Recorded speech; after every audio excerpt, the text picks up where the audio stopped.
Now, like, did Dusty's parents, like, name him that as, like, a joke, or? No, his actual name is Virgil Runnels. Yeah, his name isn't actually Dusty. His name is not actually Dusty Rhodes. Well, then that's not good. I think I just found my show intro.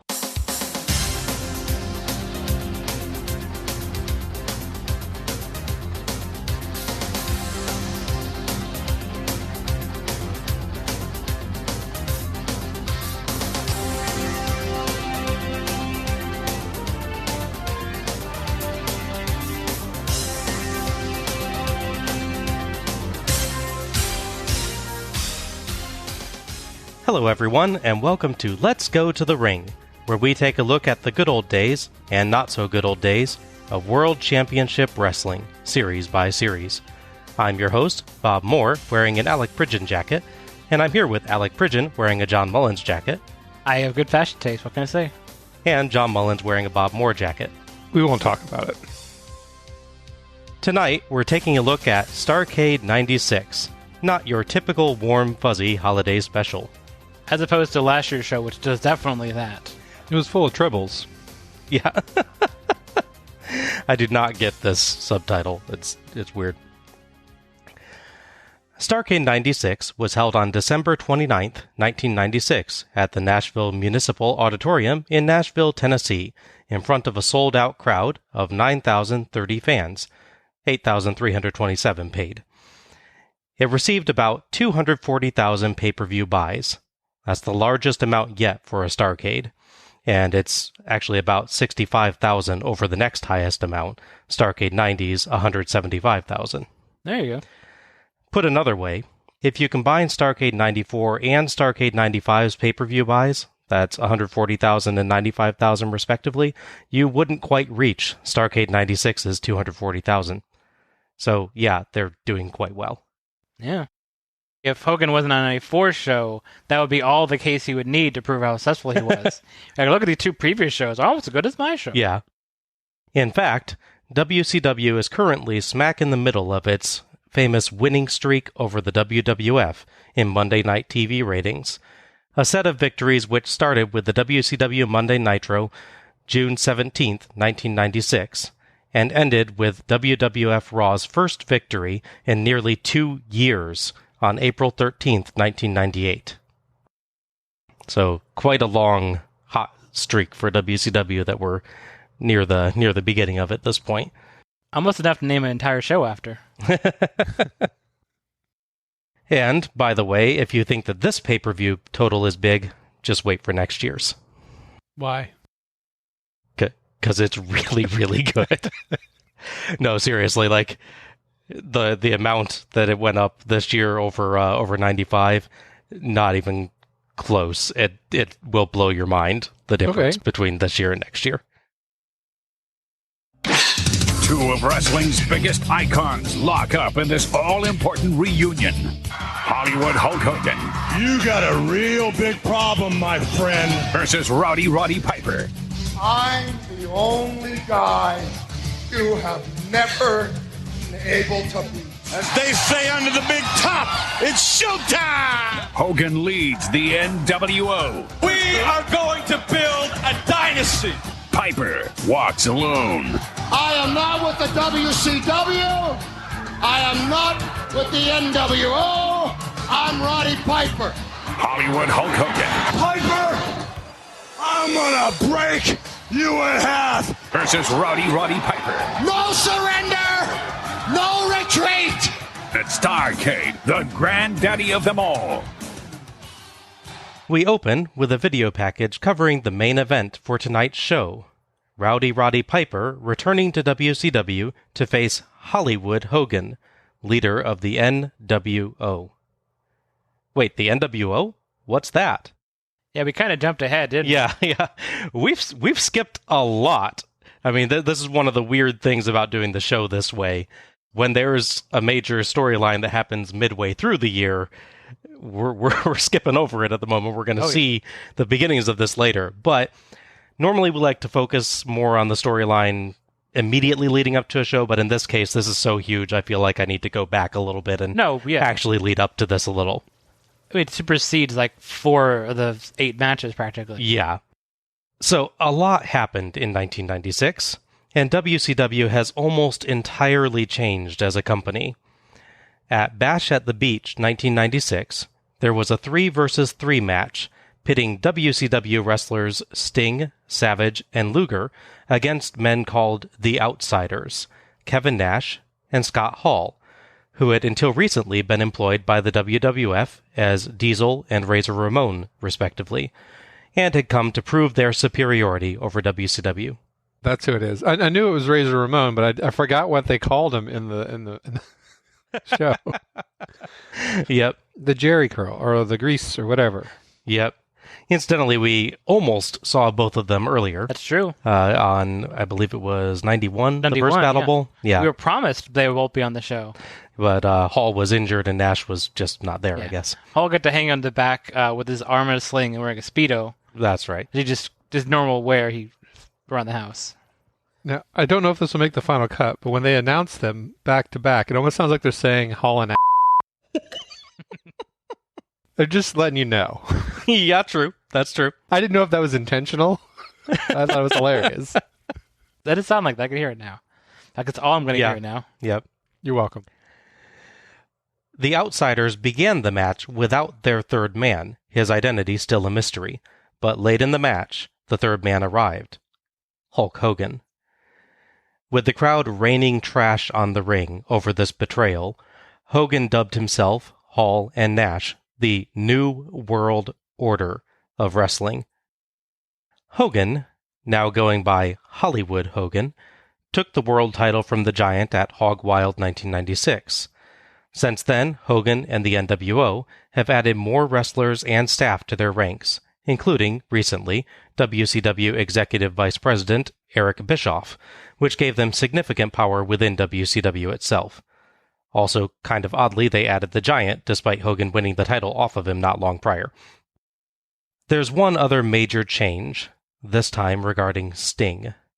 His loyalty to WCW was questioned in the lead-up to a War Games match against the NWO at Fall Brawl 1996, and feeling betrayed, he's withdrawn from competition since. Now dressing in an outfit that, if we're generous, we'll say was inspired by the dark superhero movie The Crow, Sting is only glimpsed periodically in shows, or sometimes enters the ring to deliver his new Scorpion Death Drop move. His motivations are a mystery. So that's where we are now. We're about half a year into what may be the single most famous and influential storyline that WCW ever had. Do you know who famously coined the expression New World Order? It's from a speech about a few years before. Isn't it Bush? It is, yeah. I thought so. George Herbert Walker Bush, yeah. 1990 or 91, I believe.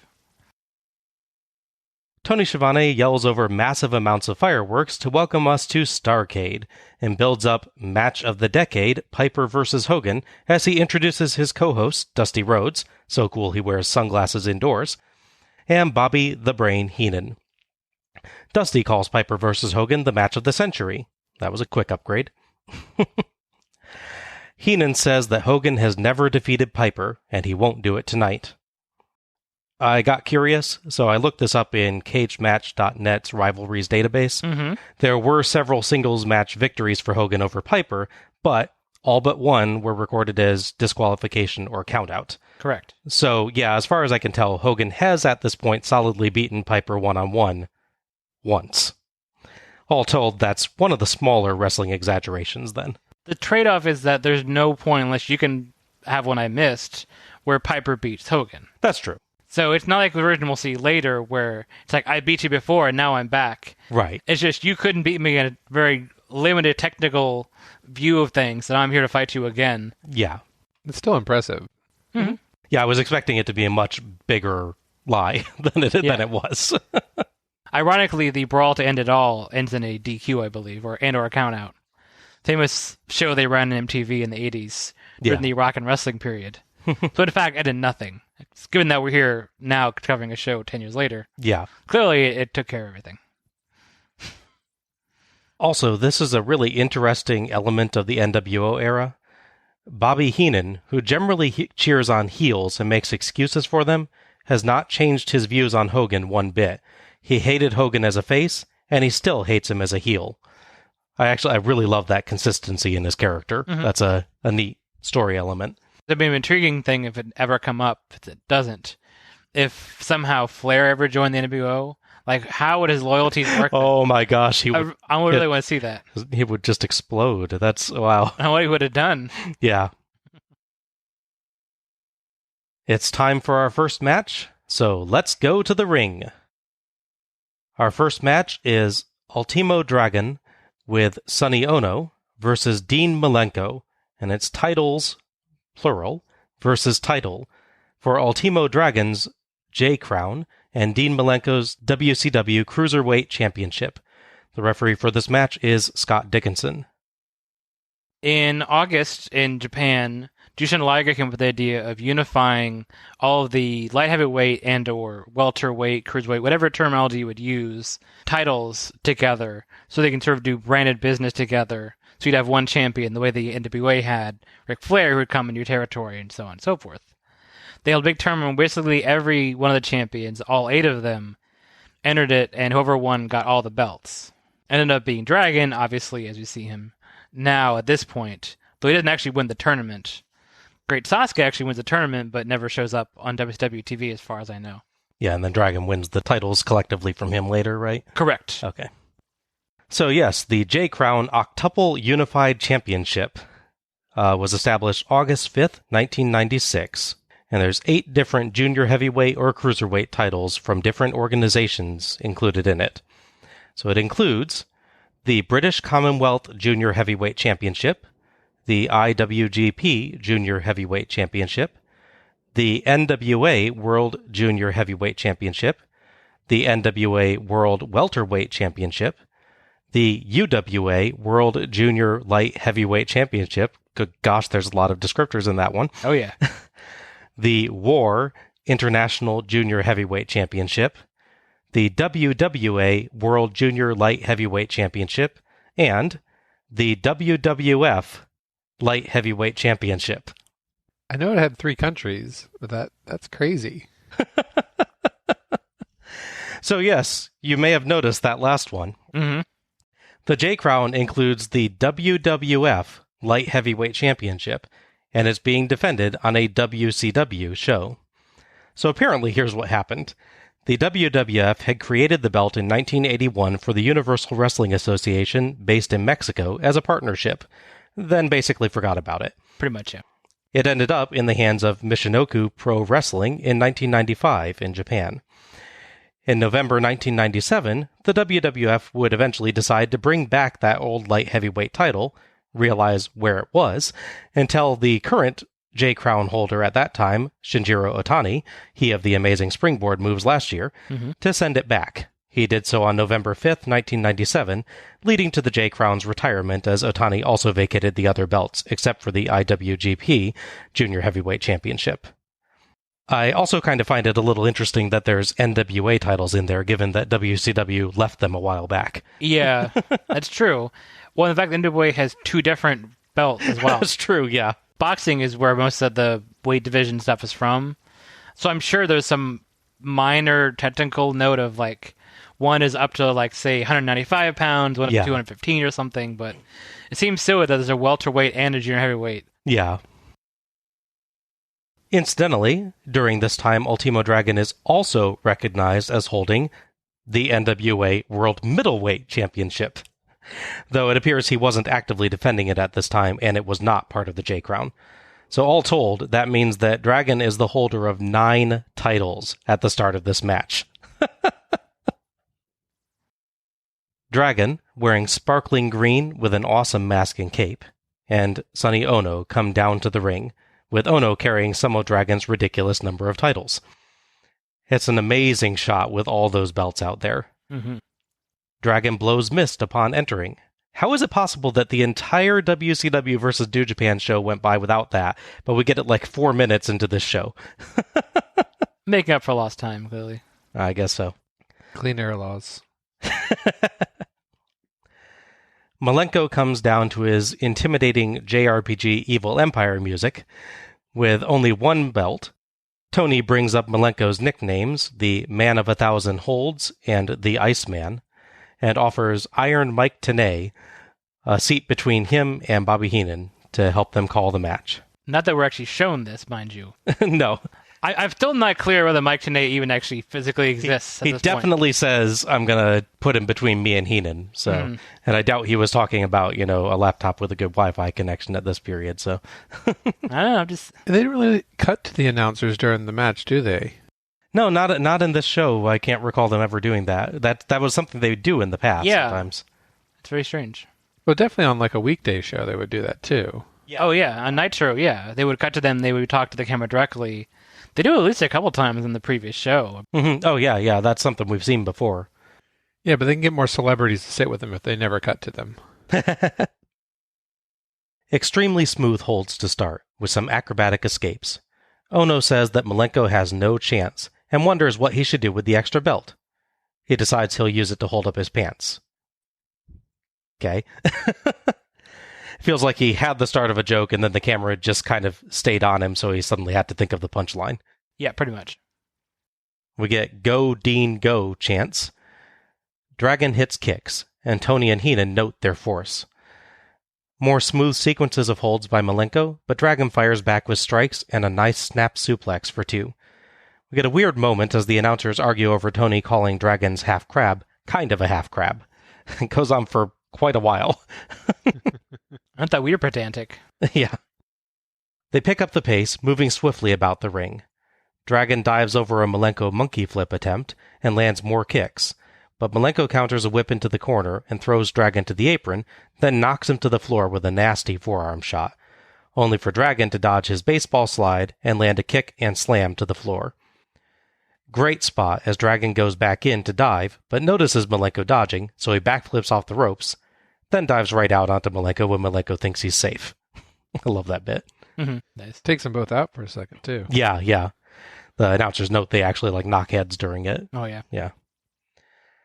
Back in, they trade pin attempts off of a Dragon elbow drop, Malenko suplex, the Dragon recovers first and tries the pin there, Malenko sunset flip, and Dragon neckbreaker.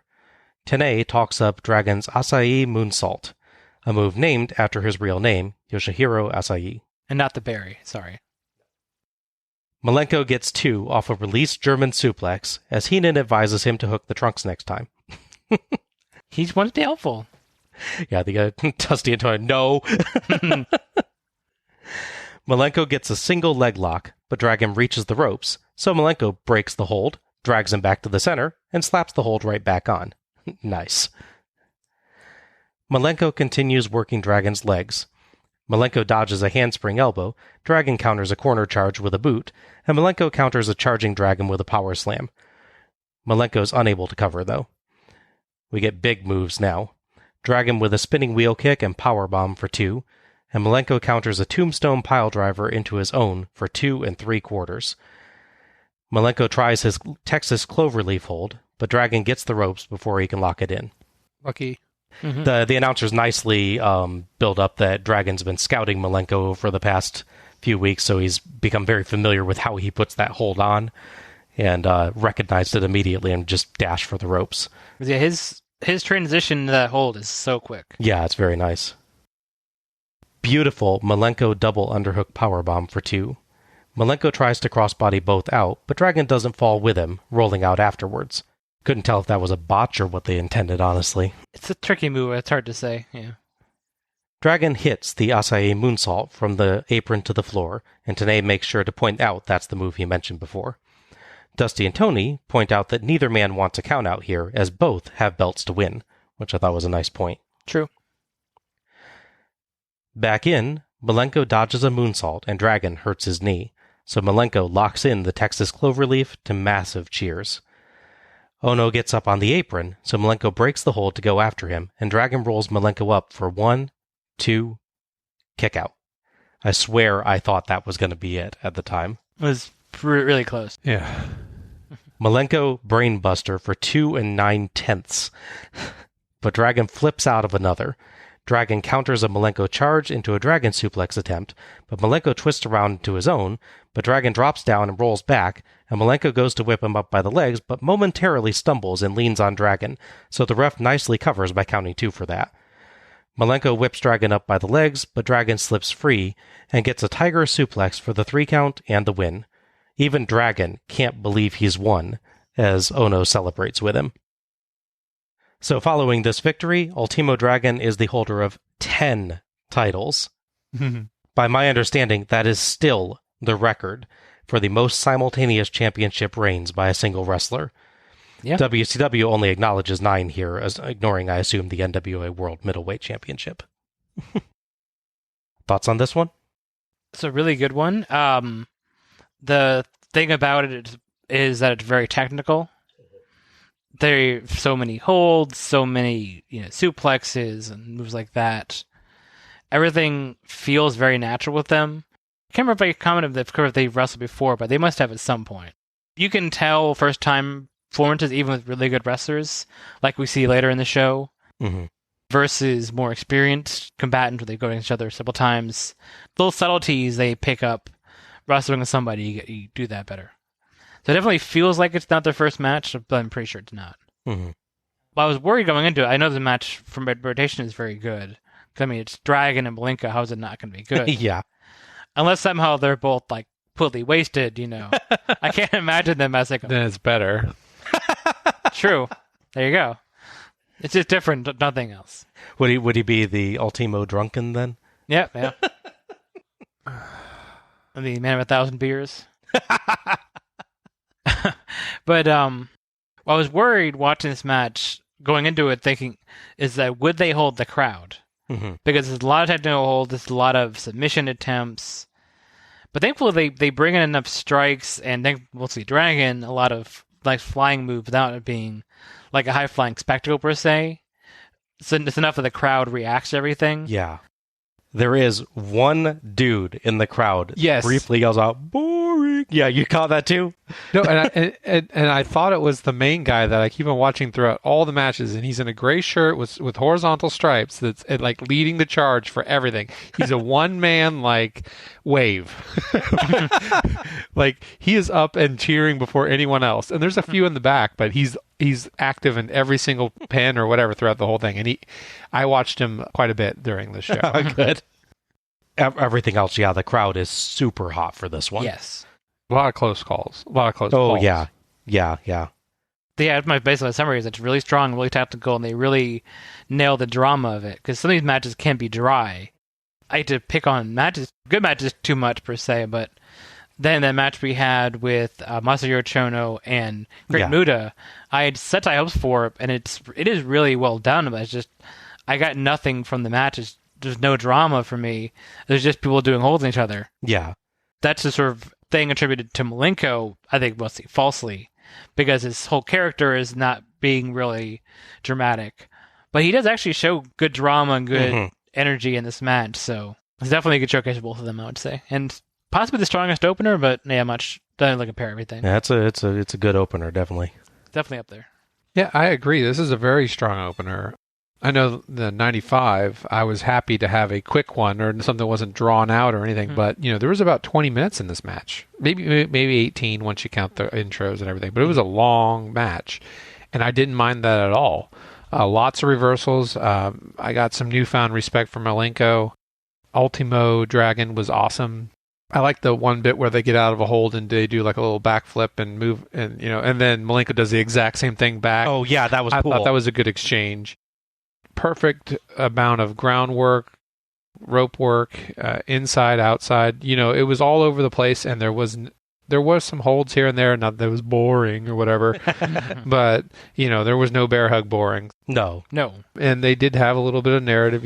Obviously, once Ultimo hurts his knee, that Malenko just seizes that opportunity and concentrates on it for the rest of the match, and it works into his 4-leaf clover thing. Texas cloverleaf. Yes. Yeah. It was a great match. I enjoyed it quite a bit, and there was a little bit of stress on my end. I'm like, this guy can lose 8 belts. Yeah, no, yeah. And I'm like, he has to win. And I was going to be so, like, as soon as they cut to Ono, I was like, oh, don't brag, because that usually sets up a loss. Like, just please, just don't talk.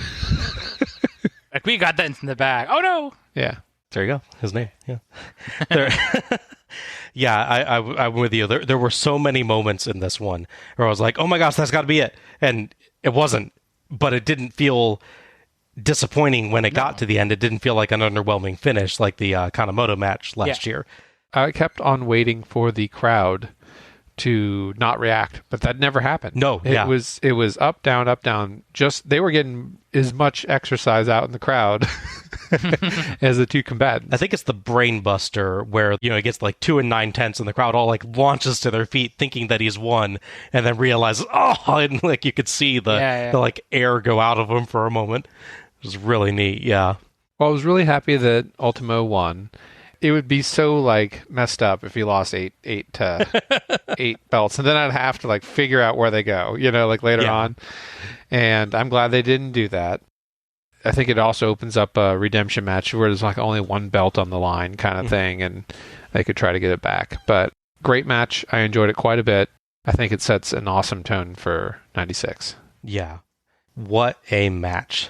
Incredibly complex, but they kept a very quick pace for the whole time.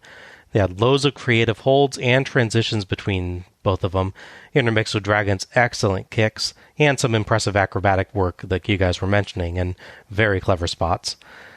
I also appreciate how Malenko makes sure to do different versions of many moves from the usual ones you'll see. So like he won't do a regular powerbomb, but he'll do a double underhook powerbomb. Mm-hmm. Both guys had a seemingly endless supply of moves. They just kept coming, and whenever I thought I knew how something was going to go, I was wrong. The finishing sequence was great. I love a fast and complicated finish like that. Excellent match with a really hot crowd. Except for the one jerk that yelled boring. I think the guy standing up in the gray and striped shirt makes up for it. Yeah. You're going to rewatch this, and that's all you're going to see. I'm going to look for him now. I'm going to go back. He's in the front row and in the red seats, or there's just two people in red shirts next to him. They're not red seats. You'll see it. All right, I will look for him. Well, it's like there's one guy who goes to a lot of WWE shows. Always wears the same outfit, so you know he's there. He wears like this beige cap. He has those little like just the chin goatee, so it's a little stubble on the bottom. And like this neon green like smiley face shirt he wears. Okay. He's done so many shows. To your point of, do you notice people?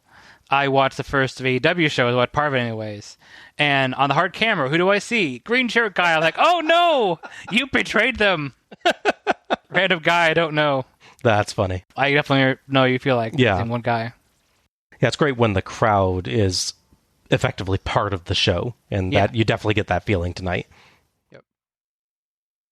Coming out of this, Dragon has a big title defense in Japan against Liger, which he loses, unfortunately. So he lost his 8th belt, but I don't think he loses his 9th belt. I think he keeps the one extra. Yeah, that's not part of the J Crown. So. Right.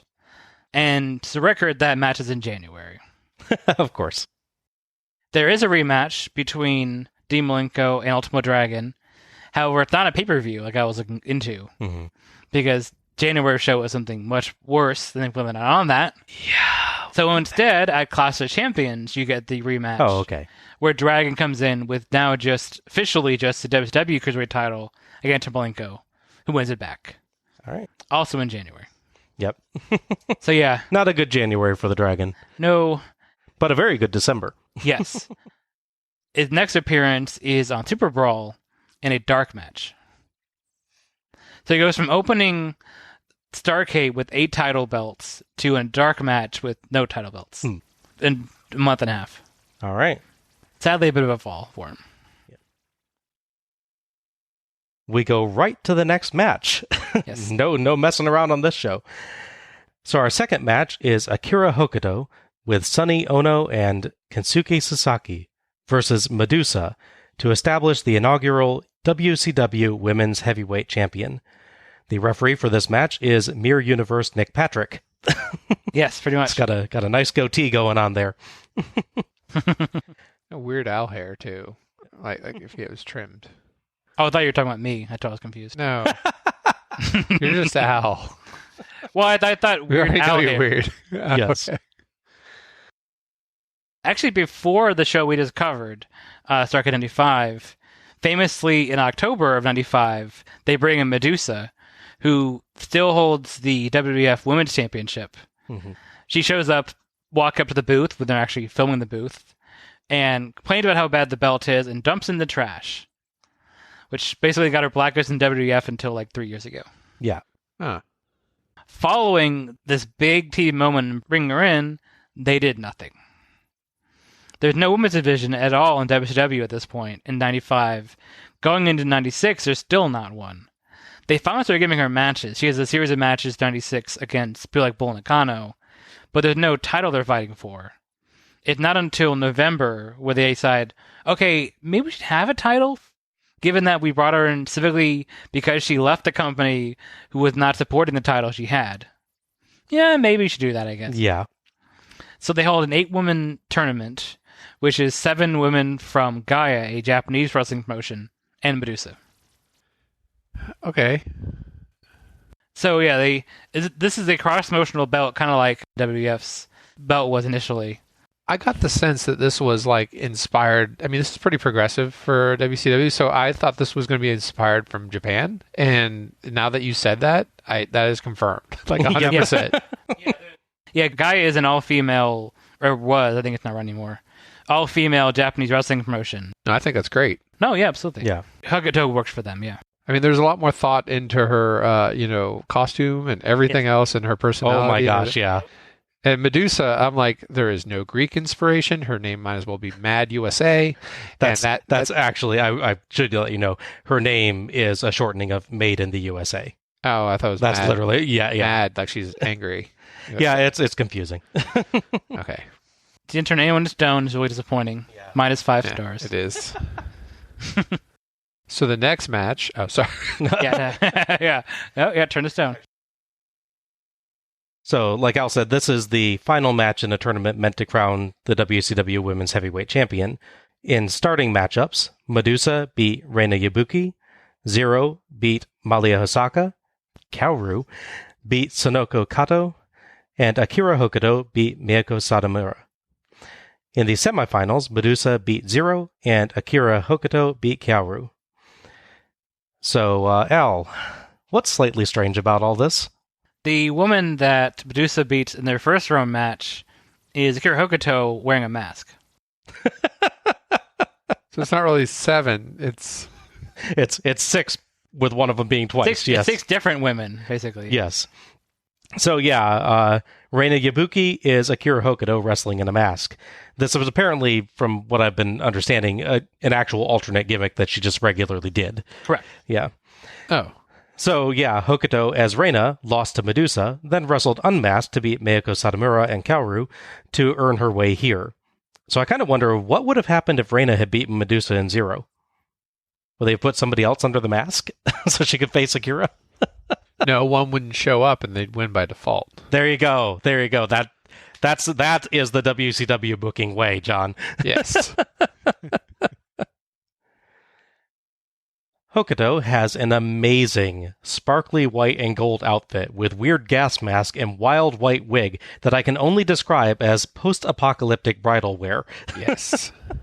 Yeah, I can see that. Sasaki has a striped shirt. Yep. It's quite a downgrade from his God of Fire jacket the previous year. I was getting a lot of Borderlands / Mad Max Yes. feels too. I'm like, oh, designer apocalyptic wear. Yes. Yeah. Her actual wrestling gear looks more like kind of fantasy barbarian queen, I thought, maybe. Yeah. Sasaki and Hokuto are married. Yes. In fact, John, as the one of us to actually, attract a mate, I got a question for you. Okay. How long did it take you to from meeting her to proposing? 1 year. 1 year? 1 year and maybe 1 month. Okay. Kensuke Sasaki has you beat. He proposed during the first date. Well, he knows what he likes. Yeah. That jacket should have said God of Love, huh? Yeah, exactly. Yeah, that's true. And they're still married to this day. Yep. Like 2 or 3 kids, yeah. That is super cool. I mean, love at first sight right there. Yeah. No, I think my dad and my mom dated for like 6 weeks before he proposed. There you go. See, that's a marathon. I mean, Yeah. compared 6 to weeks. Sasaki. Yeah. Saying, hey, what took you so long? Yeah. Tony welcomes Lee Marshall to the table to help call this match. Lee's here because he and Dusty called the matches for the women's tournament. Yes. Fun note here, Lee Marshall was the voice of Tony the Tiger from 2005 until Marshall's passing in 2014. That's true. So this match is called by Tony Schiavone and Tony the Tiger. Mhm. It's great. I'm sorry. I was hoping we'd avoid that.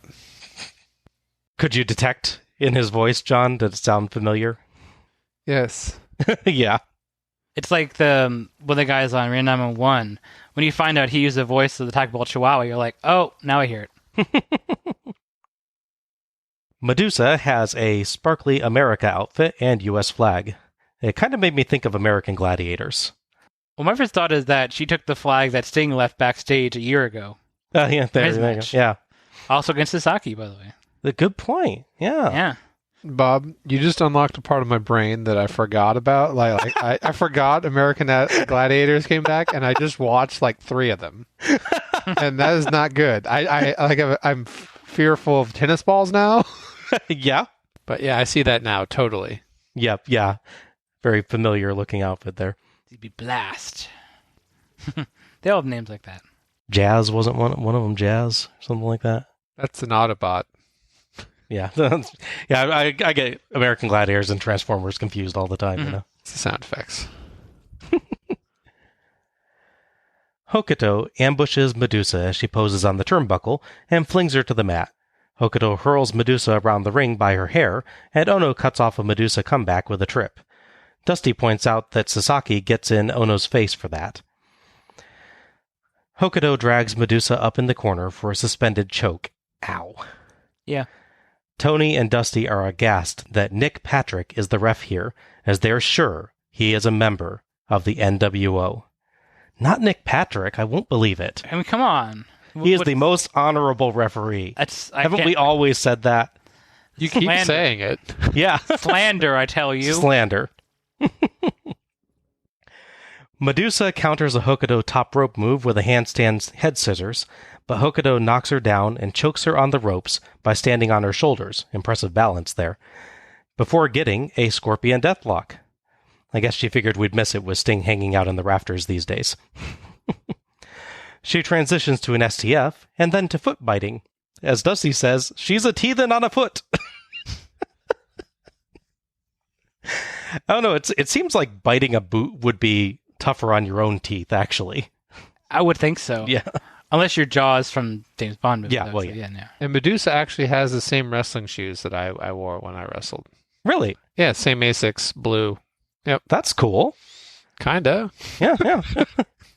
You got a connection, John. Yeah. If you ever meet her, you can share your love of that particular wrestling shoe. No? Oh. Share your love of American Gladiators? No. Okay. She used to drive monster trucks. This is true. Yeah. That was her post-wrestling career, monster trucks. Yep. I could see that was an easy transition. Yeah. Hokuto gets one off a high-angle slam as Medusa bridges out, and Medusa comes back with flying takedowns and her own high-angle slam for one. Tony implies that the count was slow, but certainly not. Come on. You should really leave this poor guy alone. He actually looked like he fainted. Like he slowly moved out. He Yeah, just true. he rolled into it. Hokuto gets a suspended double choke slam and some choking before a beautiful bridging suplex for one. They fight over an armbar, and Medusa counters a clothesline with a sloppy float over DDT. Notice Hokuto's head does actually contact the mat pretty hard there, but she's fortunately okay. That did not look like a lot of fun. No. Must have been all that neck work you talked about last show. Next to steel in Japan. Hokuto floats over a Medusa slam and hits a bridging German suplex for one. Lee points out Sasaki and Hokuto train together and share holds, and Dusty says he bets that's not all they share. They're husband and wife. Why are you saying it like it'd be scandalous? Yeah, it's not innuendo. It's really weird. that line. Medusa gets a spinning DDT and a smooth powerbomb for 2. Another powerbomb attempt, but Hokuto comes down on her for 2. Tony says that Patrick counts faster for Hokuto's pins.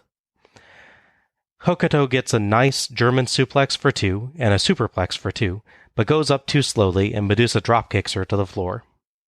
Sasaki checks on his wife, and Patrick goes to order him away, so Ono nails Medusa with the US flag.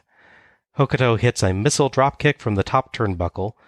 As Patrick props the flag in the corner, Hokuto hits the Northern Lights bomb and a casual seated pin, I really love that, for the 3 count and the win.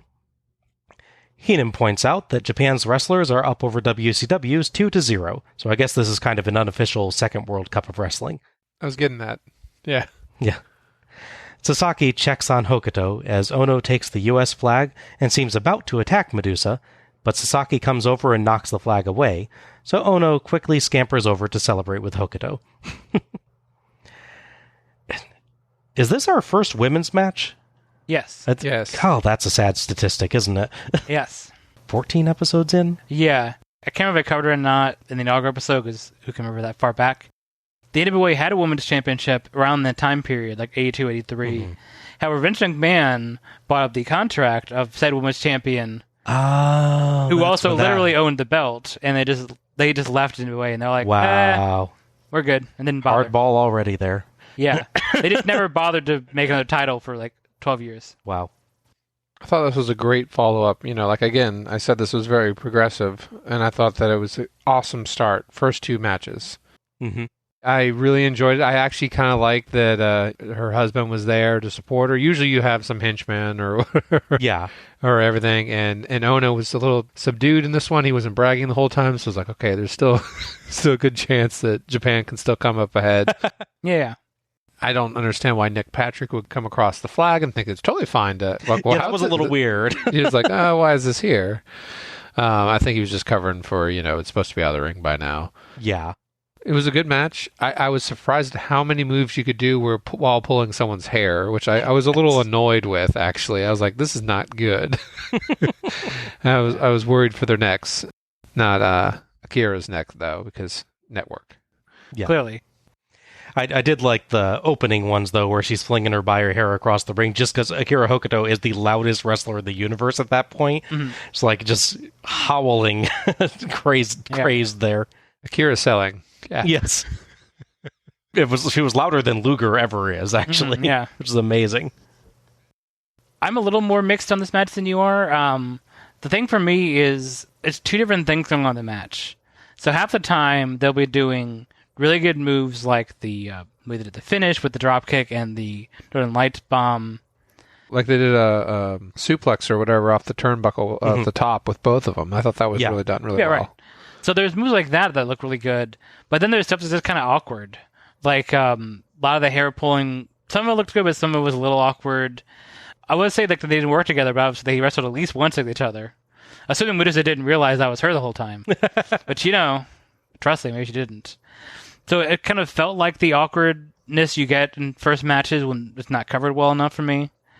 That's the thing that's weird for me, is one move would be like, oh, that's not that great. But then they'll do 2 or 3 really good moves. Mm-hmm. So it's not all badness, but it's not all good for me.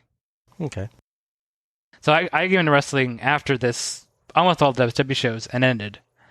My front run to women's wrestling is more like Trish Stratus, because he was really coming into her own at this point. There's so many moves that Medusa does here, like that bridge out of the pin, the head scissors off the mat, that Trish did. And I just assumed she made those up. I had no idea someone was doing them like 5 years earlier. I'm like, oh, sorry, Trish. I gave you way too much credit, apparently. I was surprised not watching all Medusa stuff, because to see her doing these moves, like, oh, I know she did them before someone else did, yeah. Well, I thought it was a good pair of... I'm not saying the second match was amazing. I'm just saying it was a nice... If you take them as a whole, it's a great start. No, yeah. I was just more mixed on the match of the Royal than you were. That's all I'm saying. Yeah, I think I'm more with John on this one. I thought it was quite a nice match. They did a fast and hard-hitting fight. Hokuto's submission holds were nice, but they did feel like they hadn't quite been adequately built to. Kind of feels like they pop in out of nowhere. Yeah, I can see that. Otherwise, both were capable of some really good strikes and a smooth mix of agility and power moves. It was really nice, I noted, how this match started off with 1 count and built to 2 counts, rather than just going for 2 counts right away like a lot of the matches we've seen. Interesting. Much like Sasaki, I could have done without the interference. They probably wanted to protect Medusa with it, but I actually would have really loved to see Sasaki just outright stop Ono and Hokuto win clean. It would have been a cool twist. Still, while this was short, it was energetic and hard fought, and the interference didn't spoil a fun match for me. This does start a storyline between them that goes over the next few shows. Unfortunately, long term, it doesn't really amount to much, and the title itself is not actually in existence by the time the next show happens. Wow. The last champion wins it in September of 97, and it's vacated at some point in like October, November. Wow. That's really sad, considering, I mean, this was, like we said, a very good match here. Yeah. This would have been a nice way to kick off a good women's division, but no. Yeah, the thing is, they never really hired any other lady wrestlers besides Medusa at that point. They would bring in Hokuto, and like I said, Bull Nakano came in a bunch of matches. We'll get back to when we cover other shows, like Great American Bash, for instance. But yeah, they just never really committed to it. They hired her, yeah.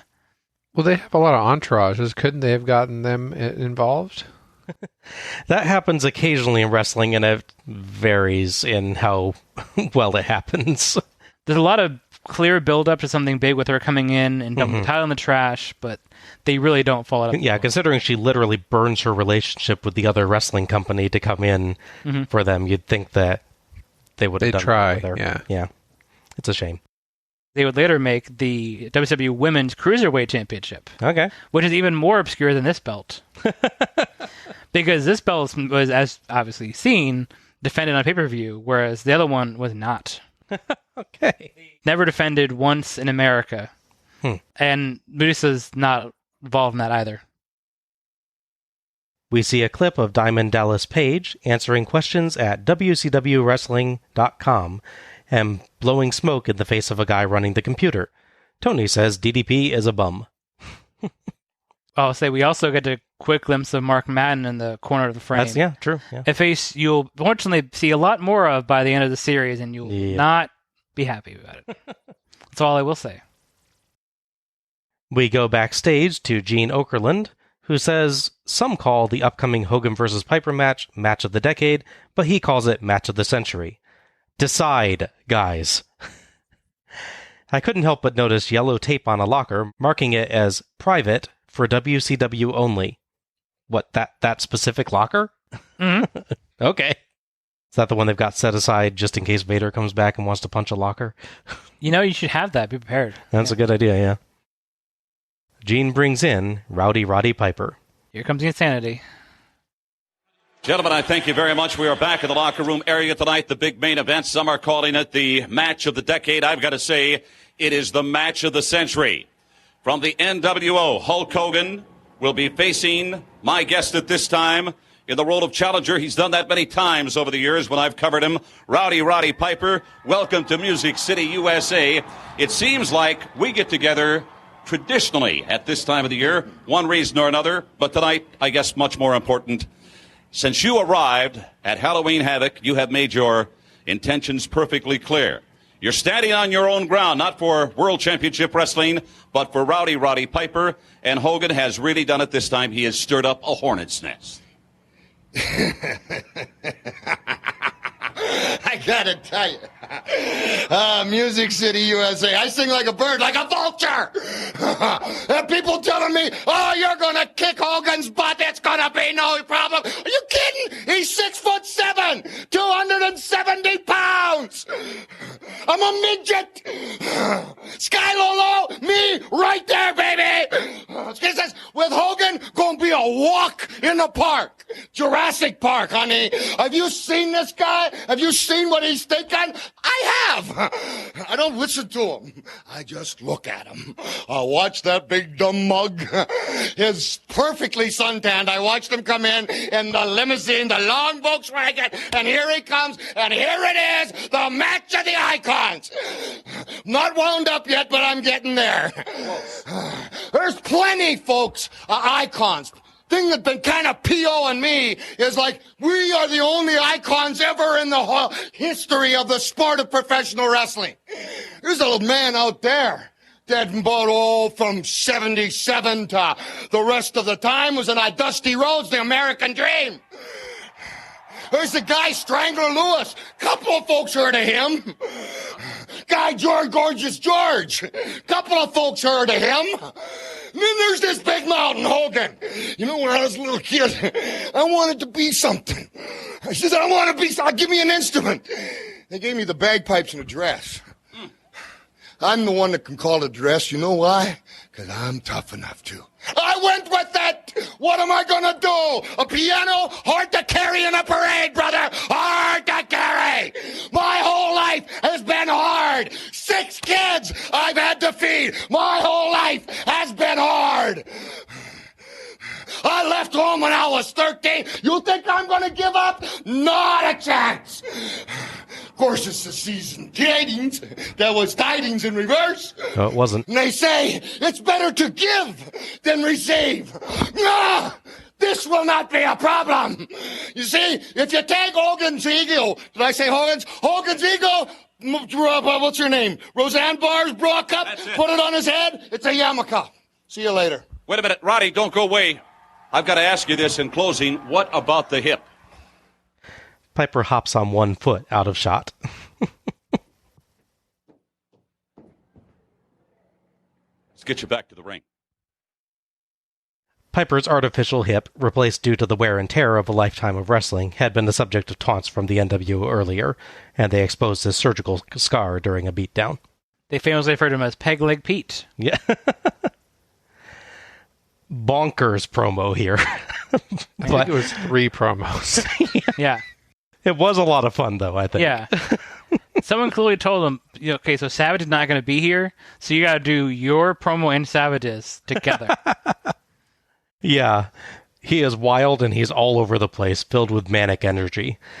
Only about half of the promo actually makes any kind of sense, I think. But it is an interesting concept for the feud, actually. Hogan isn't claiming to be the only icon. He's claiming he and Piper are the only icons. So Piper, despite his inclusion, is mad on behalf of the people not included. The disrespect of wrestling legends. So I kind of thought that was a cool concept for it anyway.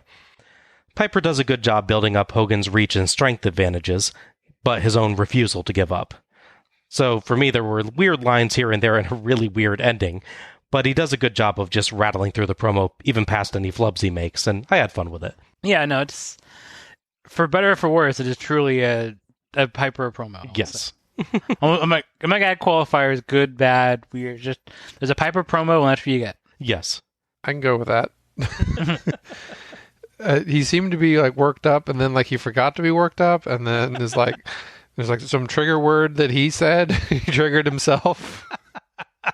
He goes from like this guttural howl to like, oh, I'm just gonna be flippant about things and talk about his tan and then get back into like. But I mean, I think a good promo does build up your opponent. But like he was like kind of like fawning over him in the beginning, which was a little weird. Yeah. He maybe goes a little bit too far with like, oh, he's like so much bigger, so much stronger. And you're like, wait, does that mean you have no chance to win? But I think he kind of brings it back afterwards pretty well. Our third match is Jushin Thunder Liger versus Rey Mysterio Jr. The referee for this match is Mark Curtis. The only real setup is given actually during the match, which is that Liger is set up to challenge for the J Crown and upcoming New Japan show, and this is sort of just a testing ground match for him. I think Tenay mentions at some point that they have faced each other once in Japan in a tag match. Correct. But never in a singles match. So it was kind of a dream match thing that people were expecting. Mm-hmm. Yeah. Which is good enough. Liger is not accompanied by Sonny Ono. The streak is broken. Yep.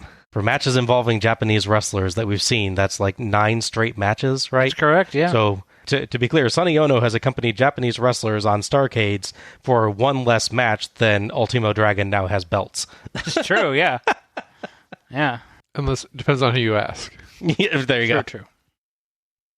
Liger does still have his awesome cape.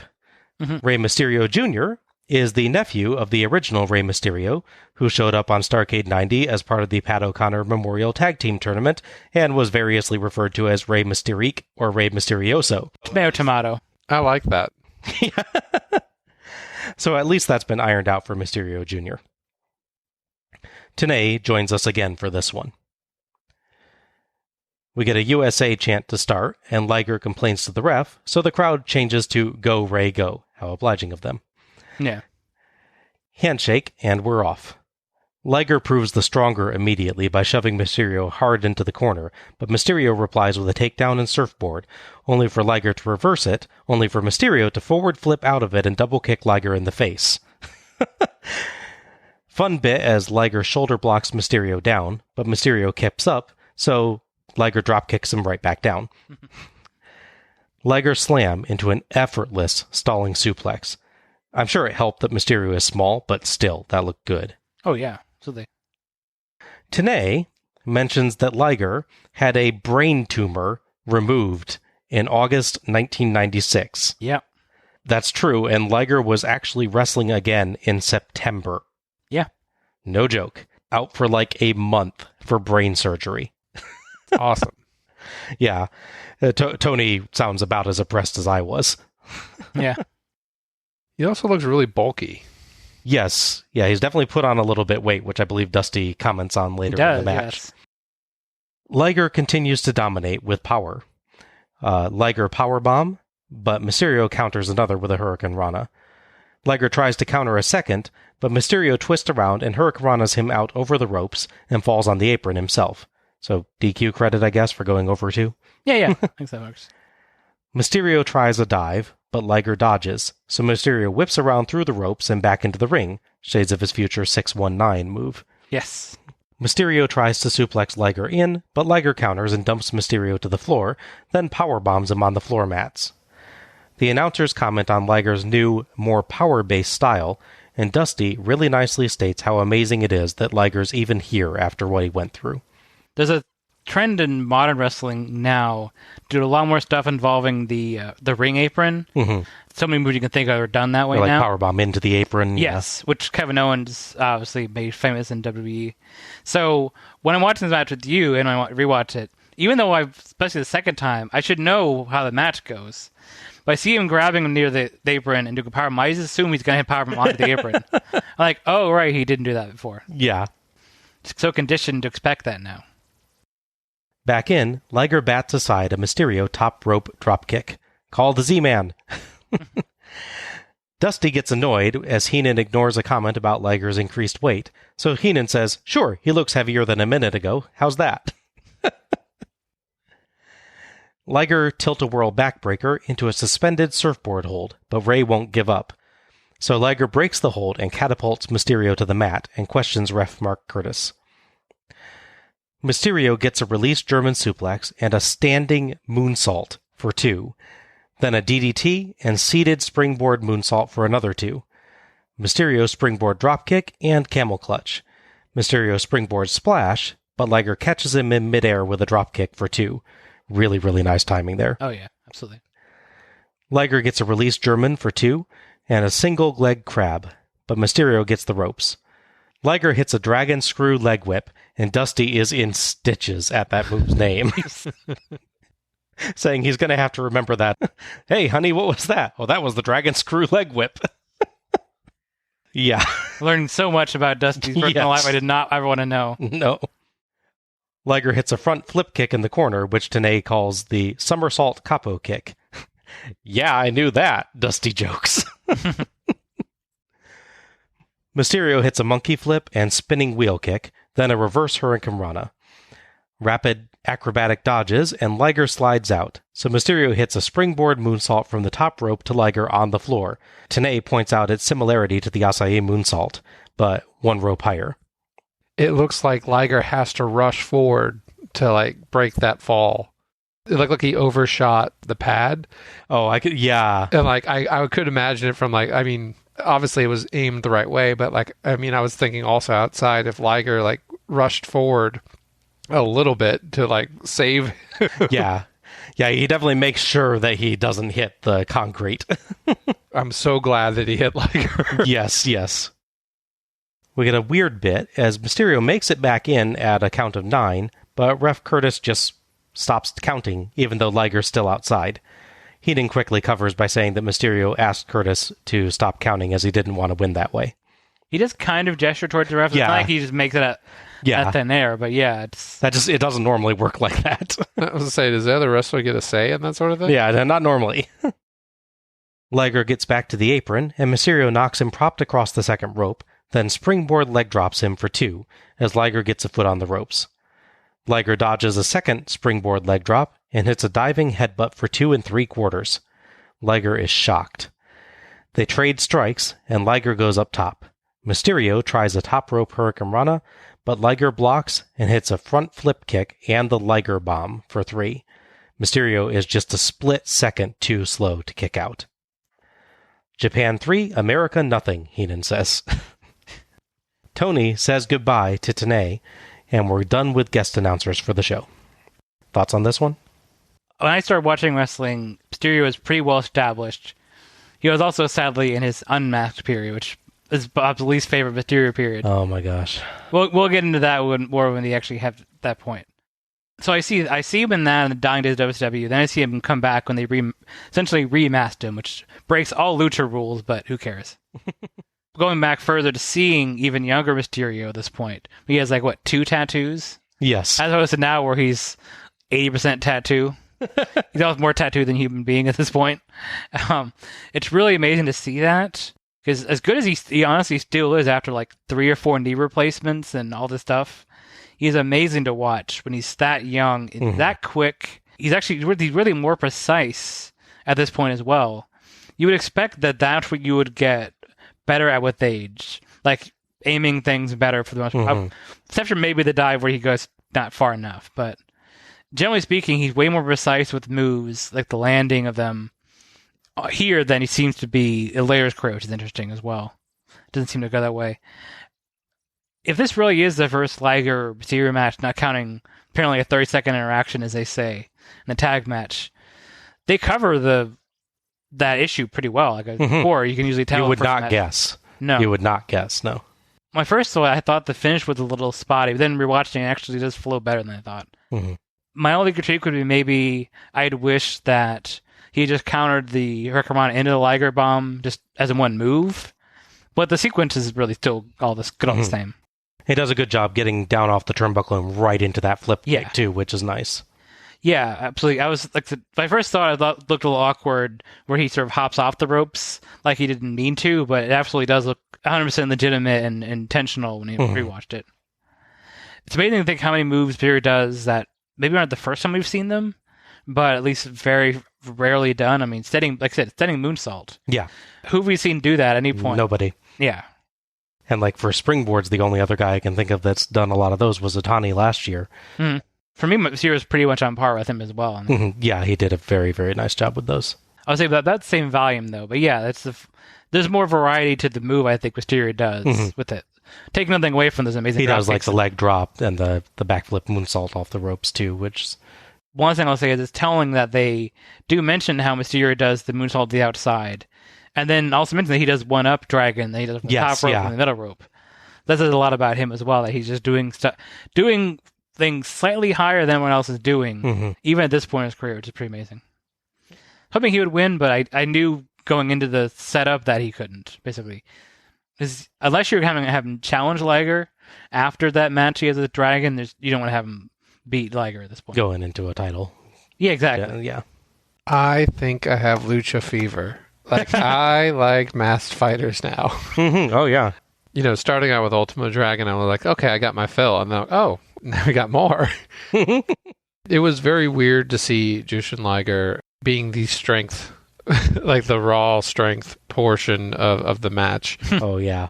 Some of those slams and throws, and you just push him around, looked very, very forceful. And to Mysterio Jr.'s credit, he sold stuff and he moved really quick. He was definitely the nimble fighter. There was a strength and nimble, but you still have great acrobatics from both people. Oh, yeah. The highlight of the match still was, with my interpretation, when they do the moonsault off the top rope and Liger seems to run forward to catch him. Yeah. And I thought that was good sportsman or good coverage and everything, and he seemed to pay for it. Yeah. I was really happy that Japan won. I don't know why. I thought this... Yeah, there's no stakes at this point. There's no stakes, but I thought that they were going to do, there was going to be a continuing thing. Yeah. It felt like it, yeah. I thought they were going to do that, and nope, I don't think it goes farther than this. No? Nope. Yeah, this is just the first 3 matches is like, oh, hey, it's Starrcade 95 again. Here's a 1/3 scale trophy. Yeah, that would be hilarious. Oh. Well, the good thing was, it was like, oh, I don't have to feel awkward with Ono commentary. So there was an upside to that. I don't recall Liger Bomb looking like that, but it still looked very forceful as the finishing move. I will say he has a few versions. I've seen him do the one he does there. He will also do a running version as well. Get a guy in the corner and run out of it doing that as well. But he does that release at the end where they drop and then his legs go over their arms. That tends to be how he does it. You know how they're making fun of the names and everything? I think it's, correct me if I'm wrong, I think it's Dusty who's narrating at the point when they're doing the bomb. And I'm like, I think just Dusty's just making up stuff. Because he was still chuckling over the dragon screw leg whip. Yes. Yes.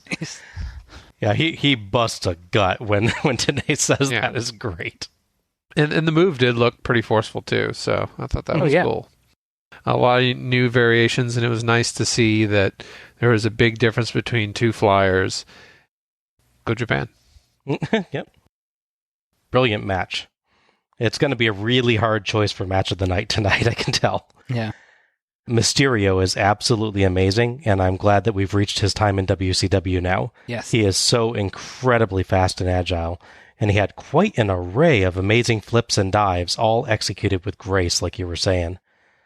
Like you said, John, it was really weird to me to see Liger play the power guy, but I thought he did a good job with it, and he hit a lot of impressive spots. Mm-hmm. And, like you were also saying, he had good acrobatic kicks, too. He didn't leave all the high flying to Mysterio. Impressive match that definitely felt like it could have gone either way. Both came off looking really great here. And I also loved the Liger Bomb. He does a great job of jumping with it to kick his legs right out into position for the pin, so it looks really smooth, but also really powerful. Yeah. So, yeah, good match. This is a great 3-match starter. I know, isn't it? I totally forgot about 95. Not the bad parts. So I didn't forget about any of it. So, as I noted earlier, Liger would win the J Crown from Dragon. Liger holds the crown for actually quite a bit of time. He holds it from January through July. Weirdly, he loses it July 6th, so the day after my 14th birthday. There you go. I feel like it's somewhat my fault, but... Yeah, it probably is. Most things are. Exactly, yeah. I must have made a really confusing birthday wish, and somehow that he lost his belts. I don't know. Did you know who he was when you were... I had no idea who he was at that point, no. So it's only partially your fault. Oh, okay, there you go. Something about a masked man and belts, probably. In it. Did you ever root for Rita Repulsa on the Power Rangers or something like that, Al? I don't think I ever did, no. No. Unfortunately, there's no rematch between these two, at least not in pay-per-view anytime soon, as cool as that would be. Mm-hmm. His role now, he's been really established, is to always have just really strong, interesting matches in the show. He has plenty more good stuff in his future. Yep. Yeah. We go right to the next match again. So our 4th match is Chris Benoit with Woman versus Jeff Jarrett in a no disqualification match. Referee for this match is Mark Curtis. This is part of that uncomfortable angle that I mentioned last show. Yeah. With the future Nancy Benoit playing Woman here alongside Chris Benoit. Again, I just want to make clear that our comments about this match relate only to the performance as part of the show and should not be taken as any comment on the actual people involved. No. Back in October, Jeff Jarrett leaves WWF under very interesting circumstances, like literally after the end of the show, I believe, right? Yeah. So he comes into WCW as a hot free agent, and the story is that he's being courted by both the Four Horsemen, who want them to fill their ranks, and the NWO, Flair is really on his side for whatever reason, thinking he's the guy that's going to like make the Horsemen big again, take the NWO, so he is 100% on board with Jeff Jarrett. Basically, he's the only one in the group that's that way. Mongo is not for him. Orange really not, and Benoit definitely is not. So it escalates to the point where there's a tension in the group, and to sort of help settle this, they're going to have a match just to get all the hot air out, essentially. And so they can get back to doing what they need to do, be a strong unit, win titles, and take down the NWO. The other ongoing story is that there is tension between Kevin Sullivan, who is still running his group of the Dungeon of Doom, although none of the really crazy people are there at this point. There's no Sharks or Yetis or... Zodiacs. Yes. No. What? It'll make more sense later. Anyways. Zodiac's gimmick was that he could only say yes or no. Oh. It doesn't make any more sense now. No. But the story is that Benoit starts courting Nancy, who at this point is in real life married to Kevin Sullivan. And so the story is that he's pulling her away from her husband, which would lead to them actually really happening. Yeah. But that's explain something that happens later in the match to give more context. Yeah. Dusty asks Heenan if he's seen the Taskmaster, Kevin Sullivan, around tonight, because Heenan hangs around places like the Dungeon of Doom, which, yes, is an actual location, though sadly we won't see it in our Starrcade run. No. We can't confirm whether or not the water is hot or not. What? Sorry, there's so many jokes you will not get, which is for us. When we reach Halloween Havoc, oh boy, oh my gosh, all this you'll think back to all this stuff. You're like, I get that. All that random crap. That was hilarious. Yeah. Jeff Jarrett comes out in the stupidest outfit in the universe. It's white on the front, black on the back, with the top being this strange construct of thick strands connected to a collar on top and to the waist of the tights. And then he's got gold boots just to make sure he kind of clashes with the rest of the outfit there. It looks so incredibly dumb that I can't believe that someone put this costume together, took a look at it on him, and was like, yeah, that's acceptable. And he wore it for how many years? He wears it for a long time. For like 3 years he wears this outfit. Yeah. My theory is that the strand is supposed to be like the strings and the neck of a guitar. It's coming from WWF to here, then back again, then back here again, is all related to country western, whether it's literally using a guitar or being a country western singer. Yeah. So having the body of a guitar thing makes sense. Maybe. I thought he was like a Reno dancer, like cowboy. You know? That fits the attire. Yeah. Now, normally it's all one color, like it's an all white one. Yeah, it was weird tonight with it black on the back. Yeah, the back is one color. I did not get that. I did not notice that. Dusty says Jarrett has home field advantage because he was reared and trained and traditionalized and historied in Nashville. He speaks Nashville, Heenan says of Dusty. Benoit shows his disrespect, miming kicking dirt on Jarrett, then repeatedly tries headlock takedowns, only for Jarrett to counter into a head scissors hold 3 times. Stop trying that, he clearly knows how to counter. Benoit slaps Jarrett in the face to big oohs from the crowd, then uses ref Mark Curtis as a shield. Benoit continues disrespecting Jarrett as he controls, but turns his back, so Jarrett gets up and lands big haymakers and a drop toe hold, then walks on Benoit's back and struts. More even now, and Benoit takes things more seriously. Benoit stomps on Jarrett in the corner and yells, "Horsemen, don't forget it!" Dusty says he was stomping a mud hole and had a filibuster going at the same time. Keep waiting for the other half of JR's version of that line, which is stomping a mud hole and walking it dry. Yeah. When you don't see their half, I'm like, yes, yeah. And? No. They roll around trading punches, and Benoit rolls out, followed by Jarrett. Benoit walks around by woman, and she grabs Jarrett's shoulder. He turns, and Benoit nails him from behind. Dusty says to be careful if a lady on the corner grabs your arm, and Heenan, quick as a whip, says, "Remember that, Tony." Benoit beats Jarrett up in the ring, and Dusty says he's taking the paint off the woodwork. Jarrett chokes Benoit on the ropes, then tries to jump on him, but woman pulls Benoit out of the way, and Jarrett crotches himself on the middle rope. Benoit clothesline for 2, and he flings Jarrett out over the top rope. It's a no DQ match, so that's okay. They beat each other up outside and ram each other into railings. Back in, Benoit backdrop for 2 3/4. Benoit sleeper hold, and he uses the ropes for extra leverage, just as Dusty was saying that he might. Good call, Dusty. Yeah. Curtis checks the arm twice, then oddly checks both arms the third time. I'm not sure why, as Jarrett keeps both up. Jarrett backdrops out and gets a roll-up for 2. Jarrett tries nothing specific off the second rope, and Benoit kicks him for 2, as Jarrett gets a foot on the ropes. So, Benoit hooks the leg for another 2. Nice touch there. Yeah. Trading blows, and Jarrett gets a nice drop kick for 2 and an overhead belly-to-belly suplex. Benoit tries to suplex him out, but Jarrett reverses and drops him on the top rope. Jarrett tries the figure 4, but Woman claws his eyes.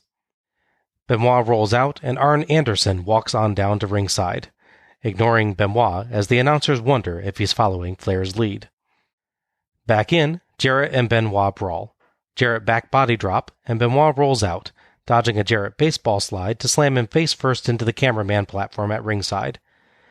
Jarrett and Benoit brawl around the corner of the ring, and the Dungeon of Doom members, Conan, who we last saw on Starrcade 90 as well, and Hugh Morris suddenly run down the ramp to try to kidnap Woman. She boots Hugh Morris in the nuts, which amuses Dusty to no end. Curtis comes over to help her. Jarrett knocks Benoit down, and Anderson motions for him to roll Benoit in the ring. Jarrett does, and Anderson quickly DDTs Jarrett on the floor. But exactly as he does, Kevin Sullivan charges into the ring and breaks a wooden chair over Chris Benoit's head.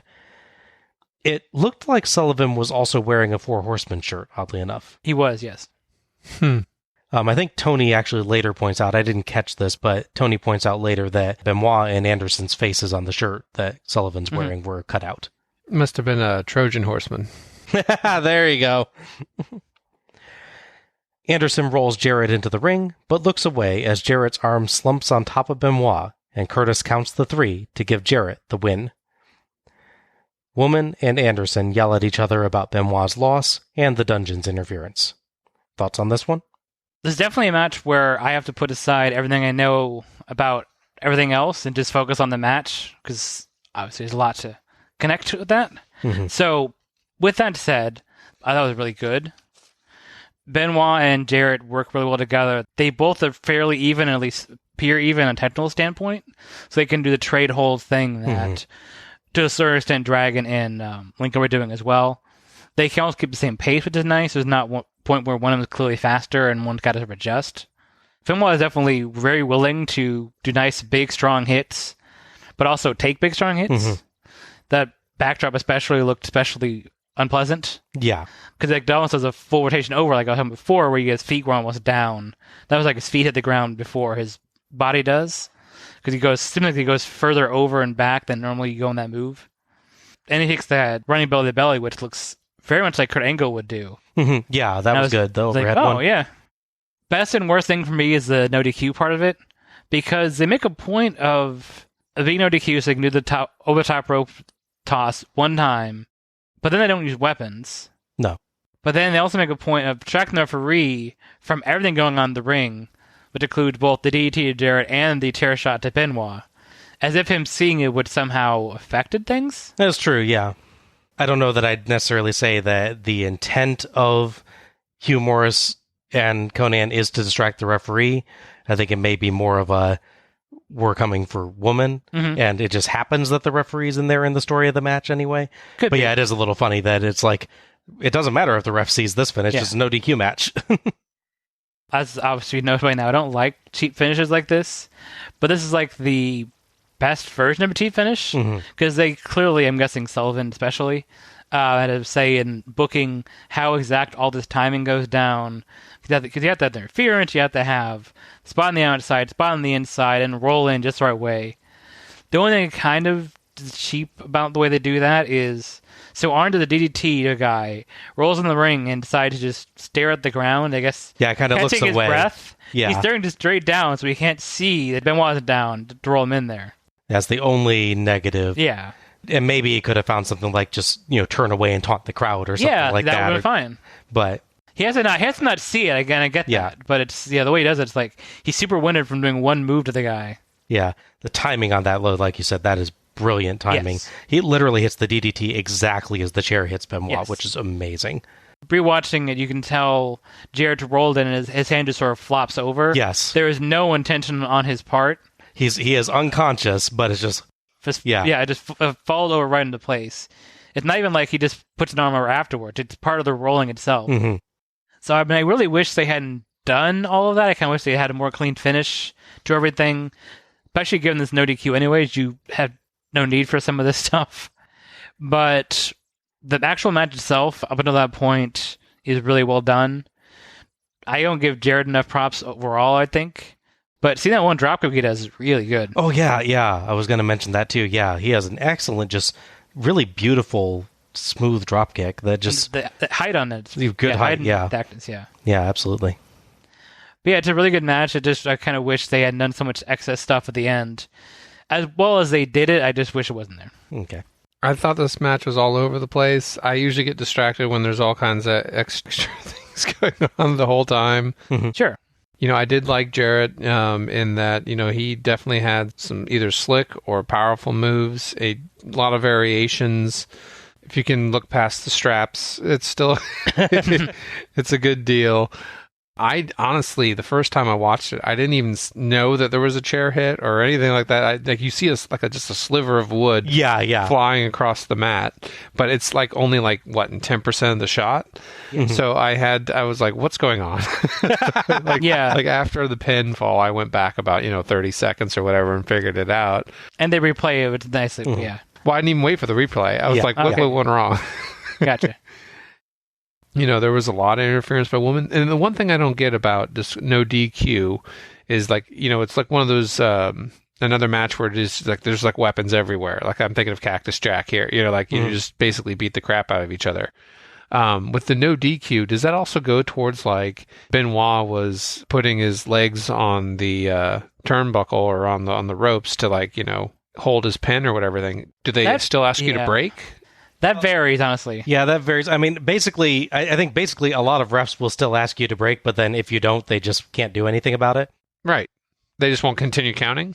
That's one thing that they can do is the ref can't force you to not use the ropes, but he can refuse to count a pinfall or something if you're using the ropes still. He just can't DQ you. But if the guy's giving up, I think that'd be a different thing. I mean, sometimes refs will physically move your feet off the ropes in some cases, but it's so variable on that. Okay. And despite the Arnwardness, when he walks in the first time and they exchange that glance or whatever, I'm like, no, he's still on his team. I never. They tried the announcers tried to build some sort of tension or whatever. Yeah. Well, because I knew that was going to happen. Brushes past him is the idea. Yeah, and Arn and Flair have such a long relationship that it is, I think, legit for them to question, okay, wait, Flair likes this guy. Will Arn, whether he actually likes him or not, still go with Flair's interpretation? But yeah, I get what you're saying. Yep. Well, it was an interesting match, but honestly, I was so happy about the matches that came before it. It was still pretty good. I didn't like the finish. Mm-hmm. I thought it was interesting that they just counted out because his arm was up. One shoulder was higher than the other. Essentially, one arm was across. That's about it. Yeah, he sort of rolled his arm into the right spot. Yeah. Yeah. So it was an interesting finish. I'll give you that. Yeah. And without going back and looking at the chair hit, I was like, "What's going on?" Yes. Yeah, I thought this was a pretty nice match. It had a hard-fought and often hard-hitting feel, and was quite emotional. Several times, Benoit mocked Jarrett when he could have had a chance to deal real damage or to beat him. And Jarrett started out strutting around and showing off, but later he just fought hard as he got angry about Benoit's treatment of him. Mm-hmm. The no DQ stip I thought was used pretty well, with Benoit and Woman frequently making use of it to do some extra damage, but never really overdoing it. Mm-hmm. It never feels like Jarrett's situation is totally hopeless, just like Benoit has more freedom in how to turn things around if Jarrett starts getting the upper hand. Right. Like you guys, or more like Al, and I'm rather torn on the ending. It's very well performed with perfect timing, as we mentioned, but like you said, it doesn't make a lot of sense why Anderson just looks away after rolling Jarrett in the ring. And in all honesty, I don't like the idea of the ending still. Just like you, I really wanted this to be a solid ending to this match because it had been quite good. Yeah. So I guess what I would say it's a well-performed bad idea. Yeah. I don't think it hurts the match that much overall. I started out thinking that I wasn't going to like this one, but it really won me over as the match went on. Yeah, I agree. It did not win me over. No. No. It wasn't a bad match. I'm just saying it like there was no one in a mask, so obviously it wasn't going to be any good. That's a judgment condition for you now, huh? Mask. No. Yeah. As you mentioned in the previous show, sadly, Benoit was unmasked back in 1991 so, by Liger, so he couldn't wear his mask to be Wild Pegasus again. It's a shame. I know. It's okay. One day you'll get to experience the greatest luchador of all time, La Parka. He will come, and you will be happy. Okay. Al loves La Parka. It's like Arn Anderson level love that Al has. I need a La Parka shirt. You do need a La Parka shirt. What are you doing? I got an Arn Anderson shirt. Wouldn't you wear like a La Parka parka? Yeah. John's theoretically got a mug. Did you get that? Did you get it, John? Yes, I did. I meant to thank you for that. I need to post that. Yeah, John's got a Jushin Thunder Liger mug now, so he and I have something for our guy that we're really happy about. You got to get on the ball game. I mean, I have a exterior mask. I just don't wear it. I actually do. It's at home. So now do we have a swag page? we should, I guess. Did you get my random box of things I sent you as well? I got squirrels. Yes. Yeah. That was what I got you. Yeah. And is that squirrel night from like Burger King? Yeah. Okay. Burger King and McDonald's. It was for Night of the Museum 2. Thank you, Al. Okay. They will continue in the story of the dissension in the Four Horsemen, leading to a match Super Brawl, which unfortunately is Jarrett and Mongo, so the quality is probably going to drop noticeably. A little bit. Speaking of... Yes. Here comes Mongo. Mean Gene comes down to the ramp to try to get an interview with anyone involved in this match. Gene's mic is working very poorly. Yeah.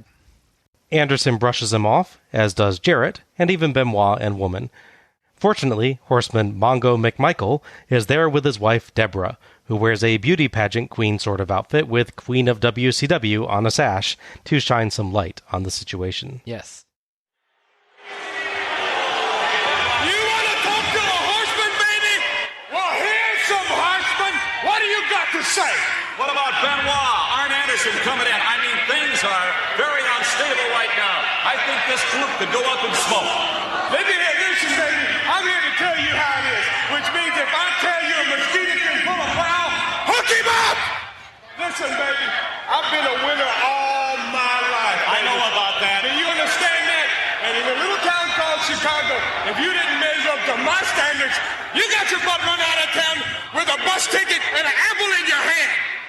Now, Chris Benoit, baby, that woman's got you weak in the knees and addled in the brain. What's wrong with you? Double J got served up to you on a silver platter like a dead man and you can't beat him. I don't know what else to say. I know what to say. Steven! Wait a minute. Hey, you zipper heads, shut your pie hole. A lady's trying to talk. Loudest boos on the show right there. It's amazing.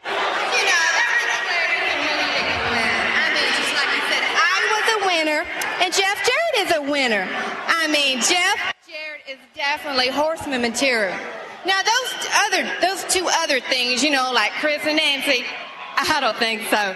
That girl has been rode hard and put up wet too many times. Please, we are on the air. You can't... Oh, yeah. Well, enough about those losers. Let's talk about a winner like myself. I mean, I know all you guys out there really wanted me under your Christmas tree. But you know what? It's not going to happen because I only have eyes for my Stevie. Hey. That's right. So you're going to have to settle with your plump little wives and your boring lives because I'm definitely too much woman for you guys to handle. Happy New Year. Come on, we're through talking to him, baby. Let's go. Not right at all. All I can tell you, Tony, Dusty, Bobby, gentlemen out there is definite trouble as far as the Four Horsemen concerned. Woman, And Chris Benoit may be at the root of it. Let's go back to you. Oh, what a mess this segment was. We get significant audio difficulties that make it really hard to hear, and Mongo and Deborah are not exactly terrific promos to begin with. I do think Mongo gets across the idea of the storyline pretty well, that the Horsemen aren't the elite force they usually are, in part because of this distraction with Benoit and Woman and their feud with Sullivan. But that's in between weird statements and a lot of self-promotion.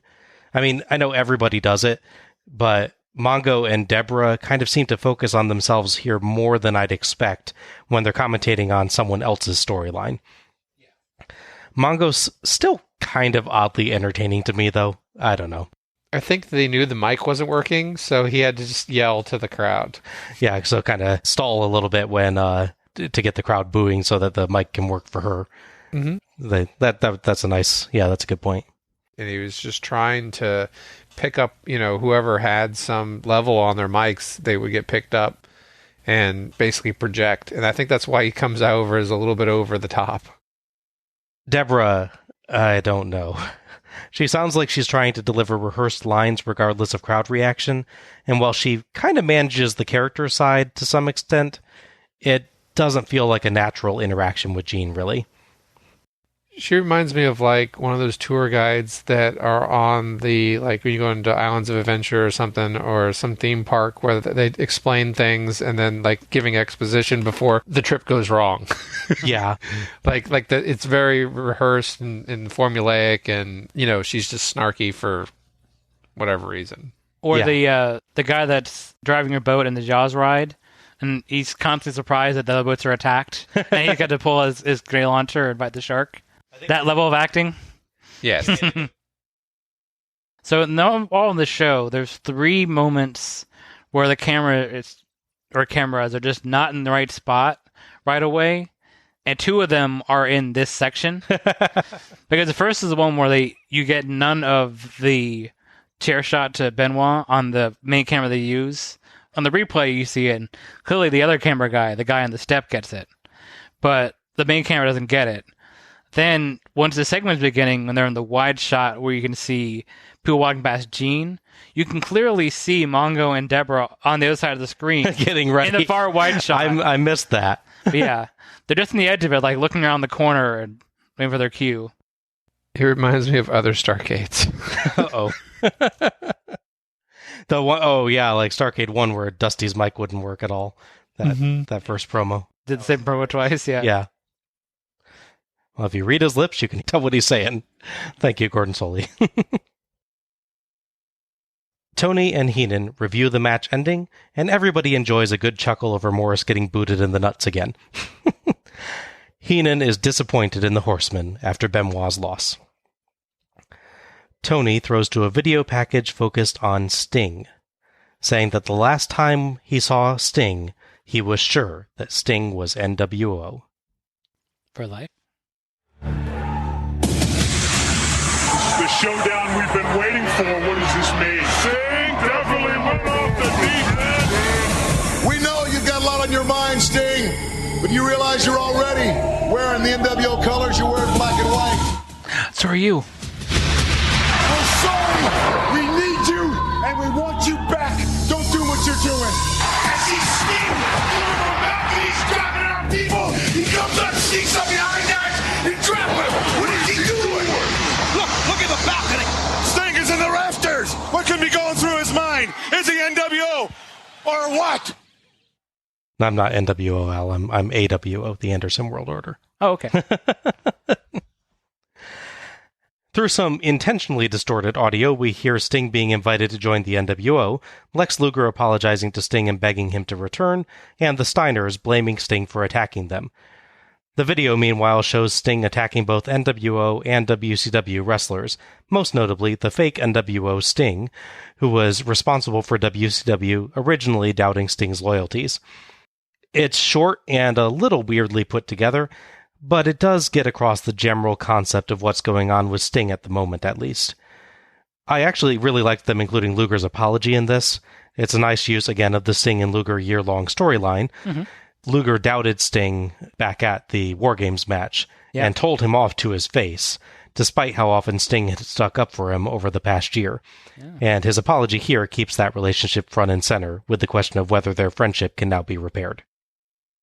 Any Steiner promo, Rick or Scott, already sounds a little weird from their delivery. So when audio distorted, it sounds even weirder. It was very strange, yeah. I had no idea what I was watching. Yeah. It's kind of confusing, the way they put it all together. And I was going to comment that he does look like the Crow, but you already mentioned that earlier. Like I was going to ask, did you if you had recognized that? But yeah, so Brandon Lee, yeah. From what I'd read, that was a suggestion actually of Scott Hall. Yes, that's right as well. Who also, the Razor Ramon gimmick was famously based off of Scarface. Mm-hmm. So I guess Scott Hall, just big movie fan.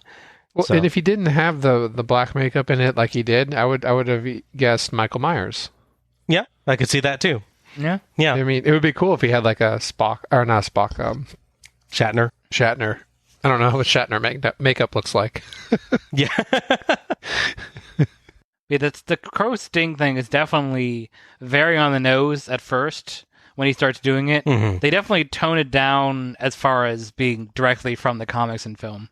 I do appreciate he at least keeps the Scorpion iconography. Yeah. Like on his shirt and stuff too, so. Mm-hmm. I mean, I guess it could be just a video package and everything, but like Sting's just got dark. Yeah. If you see the overall year-long storyline, it feels more like a slow burn type of thing. So it's interesting going through the shows this way. We're like, oh, that's a sudden shift. Why is Sting suddenly the Crow? Yeah. Our next match is The Outsiders, Kevin Nash and Scott Hall, with 6, versus the Faces of Fear, Meng and the Barbarian, with the Mouth of the South, Jimmy Hart, for the Outsiders WCW World Tag Team Championships. The referee for this match is Nick Patrick. So 1996 would be a very big year for the World Tag Team titles. Be highly contested and actually have numerous champions. There's like 4 or 5 notable teams that win it over 96, leading up to Hall and Nash winning it. Harlem Heat gets a brief reign with it. The Steiner Brothers do. And of course, Public Enemy gets a brief run of the tag titles. Everyone gets their chance. Coming into this show specifically, the Outsiders would win the tag titles and then take them to the dark side. Although, strangely, they never spray painted their belts. Yeah, that was a little strange. The world title, when they win it, they spray painted NWO, but they don't do it with the tag titles. Any of the belts, they don't spray paint them. That's only for the world title. Hogan must have a contract. Only I could spray paint belts. I guess so. The Faces of Fear are an odd choice for this because I don't think they're really good guys at this point in the story. They're sort of tangentially part of the Dungeon of Doom. But it's basically just anyone that's not the NWO is a face as far as the booking goes. Clearly based on the crowd reaction, it's definitely more the other way around. This card at least seems very pro-NWO. Mm-hmm. But they're not supposed to be. They're supposed to be that Faces of Fear are going to be the big, tough challengers. They're going to steal the tag titles back and put in the right hands. Ah, the NWO theme. Bane of my existence. It isn't necessarily an awful theme song, but you just have to listen to it so often during this period that I have grown to hate it. It's not so bad on this show, but there are shows where it plays a simply ridiculous amount of times because of the sheer number of NWO guys with matches on the show. It's even worse when they also win. Oh, yeah.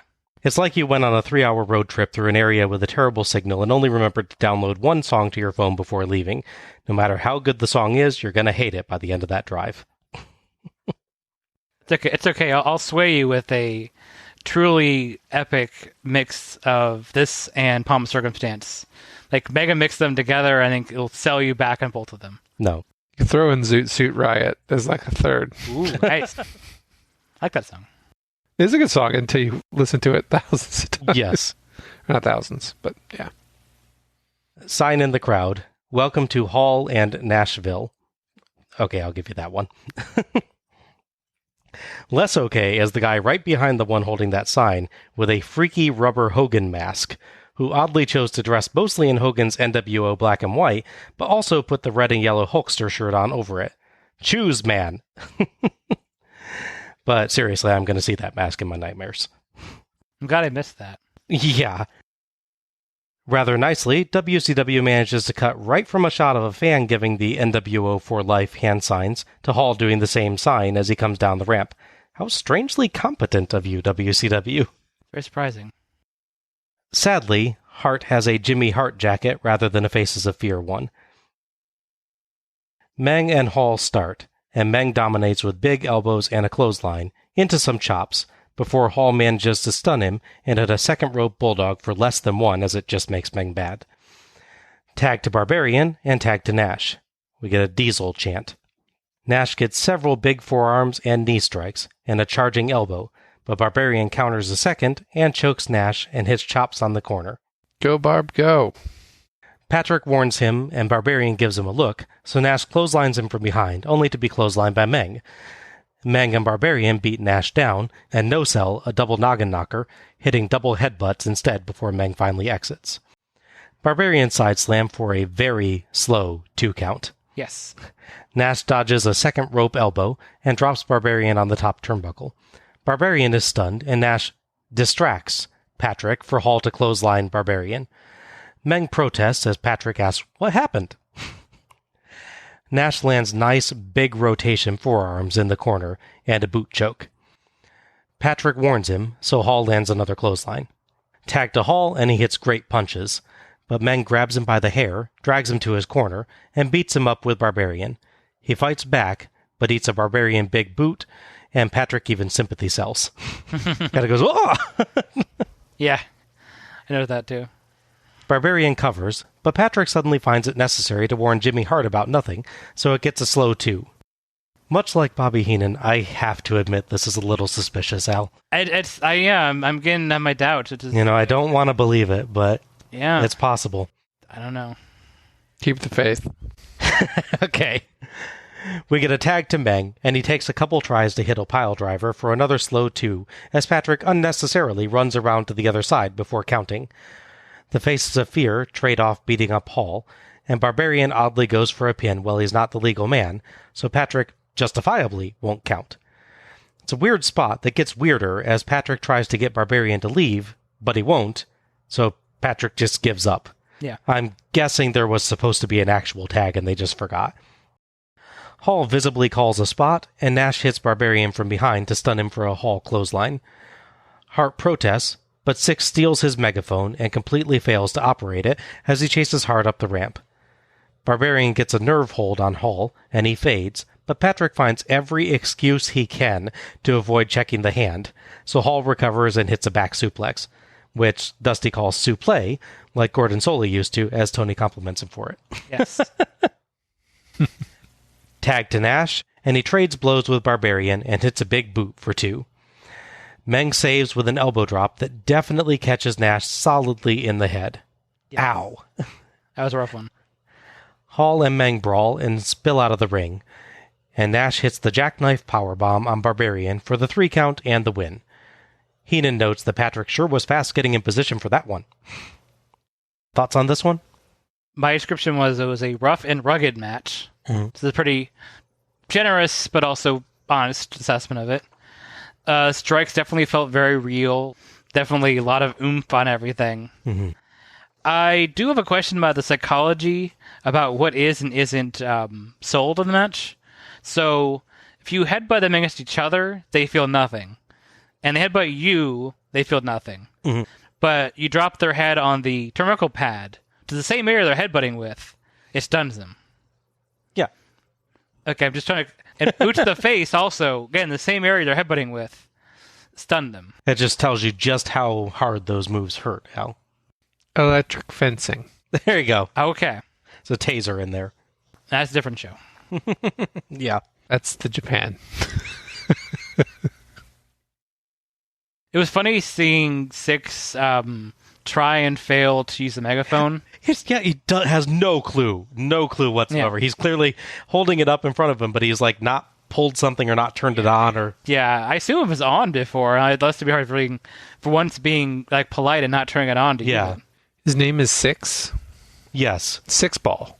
That's what's on his shirt, yeah. Yeah, I guess I should explain. The famous Six Ball. Here's your cue. I've heard two different versions of this, and I'm not sure which is right, or maybe they both are, or maybe they're both wrong. But I believe he's supposedly the sixth member to join the NWO, Correct. thus six. But also, his gimmick in the WWF was the 1, 2, 3 kid. So 1 + 2 + 3. 6. 123. So, yeah, that's the name. Or 1 × 2 × 3 is also 6. It's also 6. That is true. Although You just- dividing it is no. Blew my mind. Yeah. Now, you don't see it in writing, but it is spelled 6 SYXX. Yes. Just so you know. It's proper 90s spelling. Yeah, it is the 90s after all. Yeah. And they made a movie about it called Big Hero 6. Yes. Yep. I don't recall X-Pac being in that. No. Wait, it's X-Pac? But, oh, yeah. Yes. I forgot about that. Yeah. Yeah, this is X-Pac. Sorry, I'm just used to saying that. I didn't think... Should he be like VI-Pac or something? Or I don't know that it's ever used in WCW or the WWF, but when he shows up in TNA, he does go by Six-Pac. it's about his abs. My biggest problem with the match, honestly, besides the fact that it's so focused on Nick Patrick, like he's the second competitor in this, is the fact that the finish feels very abrupt to me. Because they're fighting and it seems very even, and then it's just, oh, well, they've run to the back, so I'm just going to boot him and do the powerbomb and win. And it's very much the, okay, everybody get in, it's time for the finish thing that we saw all the time at, 89? Oh, yeah. Yeah. It's not that I'm downplaying that move, because especially on a guy his size, it is pretty impressive he does the move. Mm-hmm. But it's just like, no build up to it, and it's just boot him, lift him with ease. Guy doesn't struggle at all, falls down and pinned. Yeah. It just feels very abrupt and doesn't seem to fit the story of the match that these people, they're fighting him at every turn. It's just, nope, I can do it right now. Yeah. I'm agree with you there, Al. It seemed like they had, a bunch of holds or lulls in the action right before the end. Mm-hmm. Another tag match. Wait, this is the first one. Yeah. Yeah. Yeah. I was actually going to be disappointed. I was like, well, they've had these one-on-one matches. The cameras, you're going to get in all the action. I thought this is going to be one of those things that's going to be drawn out and slow, and it was not that. No, that's true. There was a lot of, I don't know if they even actually tagged. I think they're just, every time they got them in the corner, everyone just basically beat up on each other. Yeah. They definitely don't tag that last time, but also neither do Hall and Nash, so. Mm-hmm. I was impressed with the Barbarian. Yeah. It was nice. He's like a proto Jason Momoa. Yeah. I can see that, yeah. The Aquaman template. Yeah. Yeah.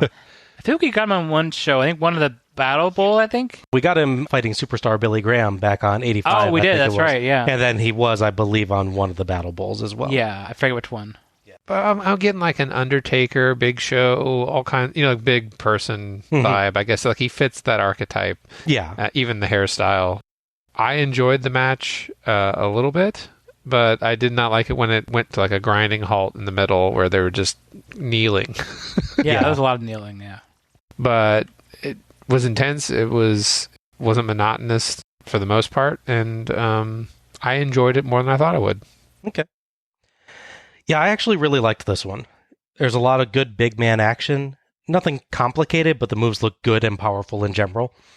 The tag dynamic is used pretty well, I thought, with some nice double team spots by the Faces of Fear, and I thought actually a really good use of the crooked referee dynamic for Hall and Nash to get the advantage. I really liked Patrick's part of this match a lot. I think overall it was good. It's just, yeah. Yeah. I honestly had no problem with him being such a focus on it. Yeah. Because he does a fair job with the act here. He starts off pretty subtle with it early on, but moves to make it more and more obvious as the match goes on. But even at his most obvious, he always has at least an excuse. Mm-hmm. Like, when he doesn't check Hall's arm during the nerve hold, he's going to check on the tag partners. So he's not just blatantly ignoring it like you'll see in some guest referee matches or something. So I liked it better, even though it was still an obvious ploy. Mm-hmm. It does feel kind of weird, though, that when Barbarian or Meng do something that actually would give Patrick a pretty good excuse to DQ them, he doesn't. True. So, still, I really enjoyed this one. And this has been a really good night so far. One thing I will say with this match, I think it maybe balance it fairly well. There's weird smatterings of it being like a real late 80s old school mentality.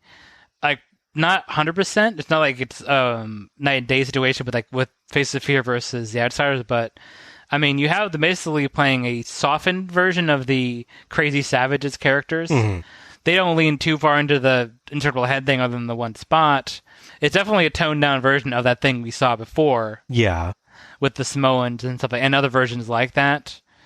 And even if I should mention this, they imply that Barbarian was loading his boot up for a super kick. I'd forgotten about that, yeah. That's a very old school thing you do. You apparently if you stomp your boot like 3 times usually, I think that's how it works.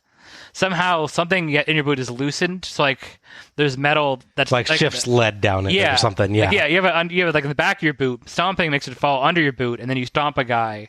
Iron Sheik would do that. So, for better or worse, a sort of, I would say, Arab but Middle Eastern character thing they would do a lot, and it's weird that Barbarian's doing that. And as a face, just kind of a loaded boot thing. I think that's the thing, is they're not really intended to be faces so much in this. It's more. Well, it's in their name, Bob. True. That is true. You got me there.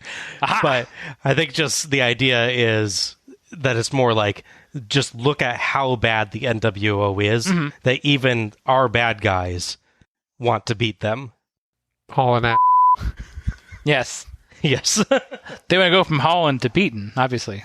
No, I get that. But yeah, I was thinking about it. There's a weird mix of old school and new school mentality in this match. Yeah. Same way you randomly seeing the little Dungeon of Doom on the show, on the same show with the NWO. Yeah, it's such a weird thing that those actually cross over. The segue is not as smooth as you would hope. Yeah. So they keep the storyline of the Outsiders trying to control the tag titles. As iffy as this story finish was, with obviously having the Cooker rep the whole time, to the point where even at least the one announcer is implying there's no way they can win because Nick Patrick won't count. Still think he should be insulting the poor guy. He's done anything wrong yet. But they basically pull the same act the next few shows where someone beats them and then it's overturned. So it's worse. I do think when they're talking about that during the match, I forget who, but someone says, what if they just put him in a submission hold and just keep him in there? Right. Eventually you're going to tell the ref to count you out anyway. Mm-hmm. So that was kind of a nice touch, I thought. Mm-hmm. Yeah, basically they aren't toning down this story and how it's played whatsoever. Okay. Or the next shows. Tony corrupts our title by saying, let's go to the NWO. And we cut backstage to see Ted DiBiase with the big gold belt slung over his shoulder, spray-painted with the letters NWO. He's accompanied by Vincent, formerly Virgil in the WWF, and Miss Elizabeth. A few moments into his promo, Hogan enters as well. He's got to get some spotlight, You know, Piper, the time for talking is over.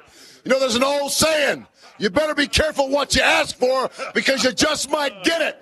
Well, you asked for it, brother. You come strolling back in here saying, hey, I'm as big an icon as Hollywood Hulk Hogan. I'm as big a star as Hollywood Hogan. I want him all to myself in the middle of the ring. Well, Piper, you got what you want, but you're going to regret it. Well, trillionaire Ted, I already called the Hacienda man. Venice Beach, California. The ticker tape parade is going down right now because they're on, that Pacific time. I told them I already won, man. I told them the victory was in the bag. I pinned him in the middle of the ring, and all 6 of his kids were crying. I thought he pinned all 6 kids, too. I begged and begged and begged when I came to Nashville. Tell me it ain't so. Tell me it's not really happening. Tell me that the man that wears the crinkled skirt didn't climb on the plane, didn't already fly back to Mother's disaster in the Portland Pacific area, and he's not running for his life. And up until just a moment ago, I thought I was going to have to go out into the ring with thousands of Hollywood Hogan fans wearing my shirt and tell them the real truth, that Roddy Piper ran for his life. I'm the only icon. The belt stays with the NWO, and he's scared to death.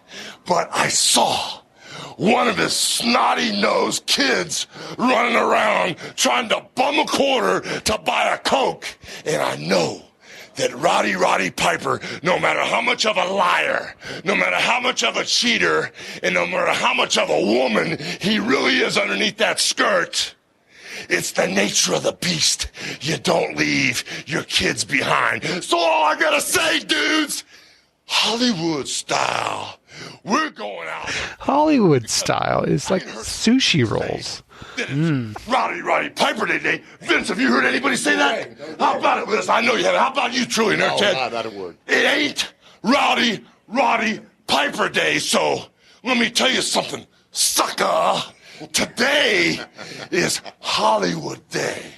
To prove a point, to put the final period on my legacy, to show everybody, the people, the producers, everybody in the wrestling business that I made this business. I'll make it tomorrow, and if it wasn't for me, the wrestling business wouldn't be on the map. And I'm not acting with Arnold Schwarzenegger, Sylvester Stallone, or any of those chumps. We're doing it the Hollywood way. Piper, what you gonna do? He totally would have been in the Expendables if he could. Yeah. Absolutely. So this was a weird promo, and not entirely the good kind of weird like Piper's. No. Hogan does not appear to know how time zones work, and he kind of undercuts his own point about Piper being a coward by saying Piper would never abandon his kids, which seems like an admirable thing. The Hollywood Day line just comes out of nowhere and feels less heelish than just confusing. He does at least get across a good feeling of arrogance, but there were just too many perplexing comments in there for me to get invested with it. Admittedly, he's not that long into his heel run, and it's been a very long time since Hogan played heel. I'll give him some credit for just not being in practice. The laugh at the end is great. Yeah. And then it's not. It's like, let's all supervillain laugh. Ha ha ha ha ha. So, yeah, I like how he brags about how he wouldn't work with Schwarzenegger or Stallone or anything like that. No, he will instead work with the cast of Three Ninjas. Yes. Those are the big stars he's going to work with. Yes. Oh, I remember going to Universal Studios, and they always have those things where you get to volunteer and stuff, and they line you up, and then you play a part later on. Mm-hmm. They always try to do a little bit of acting before you go in there, and then they made me do, and they went like, give us your best evil laugh or whatever, and nothing makes things more awkward with everyone else that's there than doing a real loud medieval laugh. If I could revise it, I would be like, ha ha, evil. But I didn't do that. What was it like? No, I'm not doing it. Really? You're going to set that up and you're not going to do it Yeah, for us? Exactly. Just like Hogan. The laugh was very similar to Hogan's. Oh, okay. I can't do it right now. Uh-huh. Maybe next time. That wasn't it. That was close. That was actually a good one. That was close to the Trillionaire Ted thing. Yeah, true, yeah. Money, money, money, money. He looks like a really fat William Riker. He kind of, yeah. He resembles Riker. Yeah. I think it's just the haircut and the beard. But yeah, probably. I was laughing. Now, if Biasi had entered the room awkwardly stepping over a chair to sit down, then you'd know for sure he's Jonathan Frakes. Mm-hmm. That's just his things, climbing over chairs. Yep. Yeah, it's not the most extreme version of the NWO promo. We'll get plenty worse of those, where the camera is constantly pivoting. It's all black and white. Yeah. And they play music the whole time, like, louder than they need to. They haven't gone quite full insane yet. It's just them in front of a black, like, backdrop taunting Piper. Yeah. It's not quite there yet, but I guess that's good, because it gets really annoying later on. Yeah. Our next match is Diamond Dallas Page versus Eddie Guerrero for the vacant WCW United States Heavyweight Championship. The referee for this match is Scott Dickinson. Going into late October, September, Ric Flair is the United States champion. Because obviously you can't have the world title because Hogan's got his big greasy mitts all over it. So they take second best. Fortunately, he's legitimately injured during a match. I forget which match it is. So they write in the story that he's injured by the NWO, and the Giant, who's responsible for the attack, takes the belt and just sort of walks around with it backstage for quite a while, actually, as if he's the champion. And he keeps constantly told he's not, but he's not the kind of guy you really say no to, so. Yeah, I mean, who's going to walk up to him and say, hey, can we have that back, please, right? Yes. You take that off his arm. Exactly. So, it's WCW, their only solution is to have a tournament, because that's how you solve every problem you have. Well, yeah. I was trying to decide what to make for dinner tomorrow, and I decided I'll have a tournament. I'll set up all the nice. foods. And, I did see a meme where they took Smash Brothers and then wrote down their custom names. It's like pizza, Chick-fil-A, and then they had them bot battle. So there you go. Not far off. I should do that. And I think they actually just had Sonic for Sonic Burger. I mean, yeah. That works. Yeah. Mario just covers all Italian food in general, I guess. Yeah. But yeah, so they hold a tournament for the United States Championship that they don't actually physically have, because Giants don't bring it back. So it comes down to this match where this is the finals between DDP and Guerrero. Yep. I believe they actually do have a belt now. They've made a new belt because Giant still has the old belt. When they started to have the tournament, they didn't have a belt. That's what my point was. Yeah. DDP, who we haven't seen in many years, I think, was it the first Battle Bowl or the second? First one, yeah. Yeah. DDP and his comically large cigar enter to a really obvious sound-alike of Nirvana's Smells Like Teen Spirit. They haven't taken it absolutely note for note, but this is an incredibly clear ripoff. It's the Arachnoman of music. And yet somehow, there's no issue with this. I bet that this would be the kind of music WWE Network would not be paying for and avoid lawsuits, but no. I guess. It's still here. Yeah, it's strange. They cut Jericho's music half the time, but not this ever. Yeah. Eddie Guerrero is wearing his white and red sparkly jacket again, but this year he's got the matching white and red tights. I was really hoping it would be hanging in the background during Piper's promo. Just that would have been keep great. The theme from Night 5 Starrcade. Guerrero gets the better of an initial exchange, sending DDP flying with an arm drag. Tony notes that DDP got help from the NWO getting here, but Dusty builds up DDP's diamond cutter. Heenan mistakenly calls Guerrero's frog splash the jackknife splash. Mine's still on Nash, I guess. Mm-hmm. Still a better name. It's actually a pretty decent name, yeah. DDP slaps Guerrero, but Guerrero tackles him into the corner and slaps him right back. Nice. Mm. DDP lands forearms, but Guerrero dodges a knee and lands a forearm and dropkick to knock him through the ropes. Dusty points out Guerrero was going for the dropkick first, but DDP was coming in too fast, so he hit the forearm first to set it up. Nice touch. Guerrero whips DDP to the barricade outside, but DDP pokes his eyes and hits an elbow before slamming him into the steps. On the apron, and DDP clubs Guerrero in the chest as some fans chant DDP. Dusty is shocked, and Tony says DDP did prove a lot this year. Guerrero snapmares him out. Pretty cool moment there. Mm-hmm. But puts him back in and launches himself over the ropes onto DDP for 2. Guerrero works DDP's arm. DDP pulls the hair, but Guerrero returns the favor. DDP charges, so Guerrero ducks and DDP spills out of the ring. Guerrero dives over the top rope to land on him. Back in, Guerrero lands punches, but DDP dumps him on the top turnbuckle and top rope and gets a nice pile driver to cheers. DDP beats Guerrero up and hits a smooth suplex for 2, yelling at ref Scott Dickinson about the count. Abdominal stretch, and DDP uses the ropes. And some of the crowd actually defend him when the ref asks. Heenan lectures on the finer points of cheating by noting that his leverage would be better if he used the second rope instead of the top. Tony proposes a Heenan book of cheats, which Dusty loves. I'd buy it. Absolutely. DDP elbows Guerrero in the ribs, but Guerrero gets a sunset flip. DDP tries a punch, but Guerrero slides away and small packages him for 2. Dusty says DDP was a little disorientated.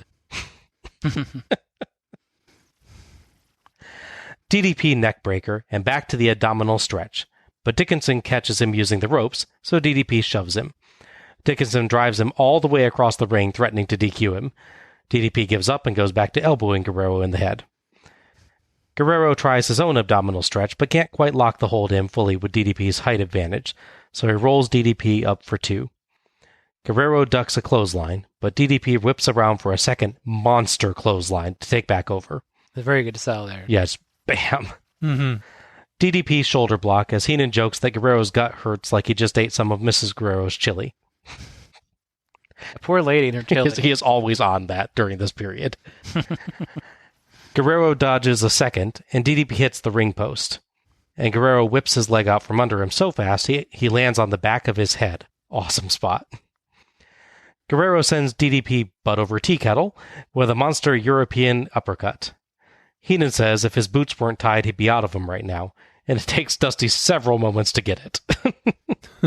Yeah, it's weird that that's the expression he's not heard of. Yeah, much like playing possum last year. Yeah. That sounds like a thing he would use all the time. Yeah. Suplex by Guerrero gets 2.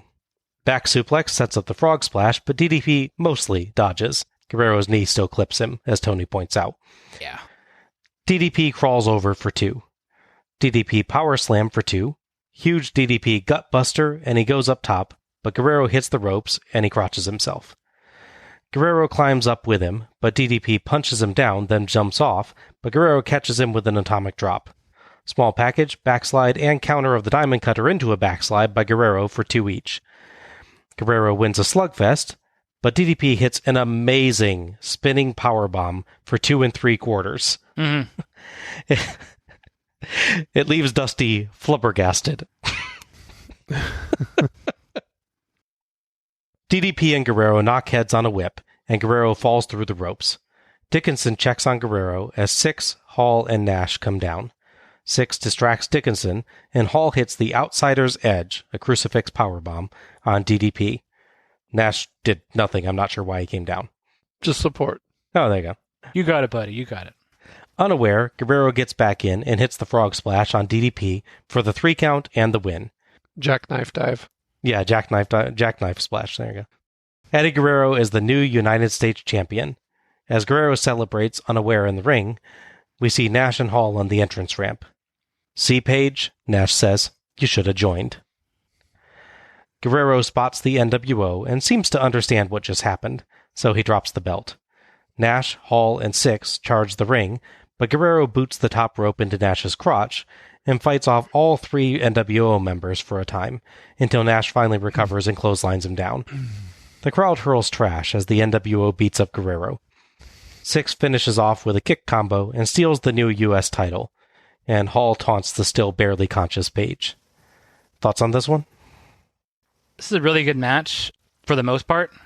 The chemistry between Guerrero and DDP is really solid. Mm-hmm. As I mentioned, they know each other very well, so they have the benefit of experience, so they can try new moves, and I'm sure if I went back and watched all their matches like before this, I would see repeated spots, so you can see them sort of getting the timing right, and say that powerbomb, for instance, even simple stuff like diving at the right time out the corner or something like that. It definitely builds them up both very nicely. Mm-hmm. I like that DDP is definitely getting face reactions from the crowd, but he's not letting it fully change his character. Yeah. Mostly because I'm sure he wrote a 20-page book explaining how the match is going to play out. Probably. That's just his style. He was not going to deviate from that, at least not in any major way. So he still plays heelish with what I felt was a very long abdominal stretch. He did little things like grabbing the ropes and that, but was it me or did that feel really long? I didn't notice that, honestly. Really? I felt he was doing so much with it that I was totally cool with it.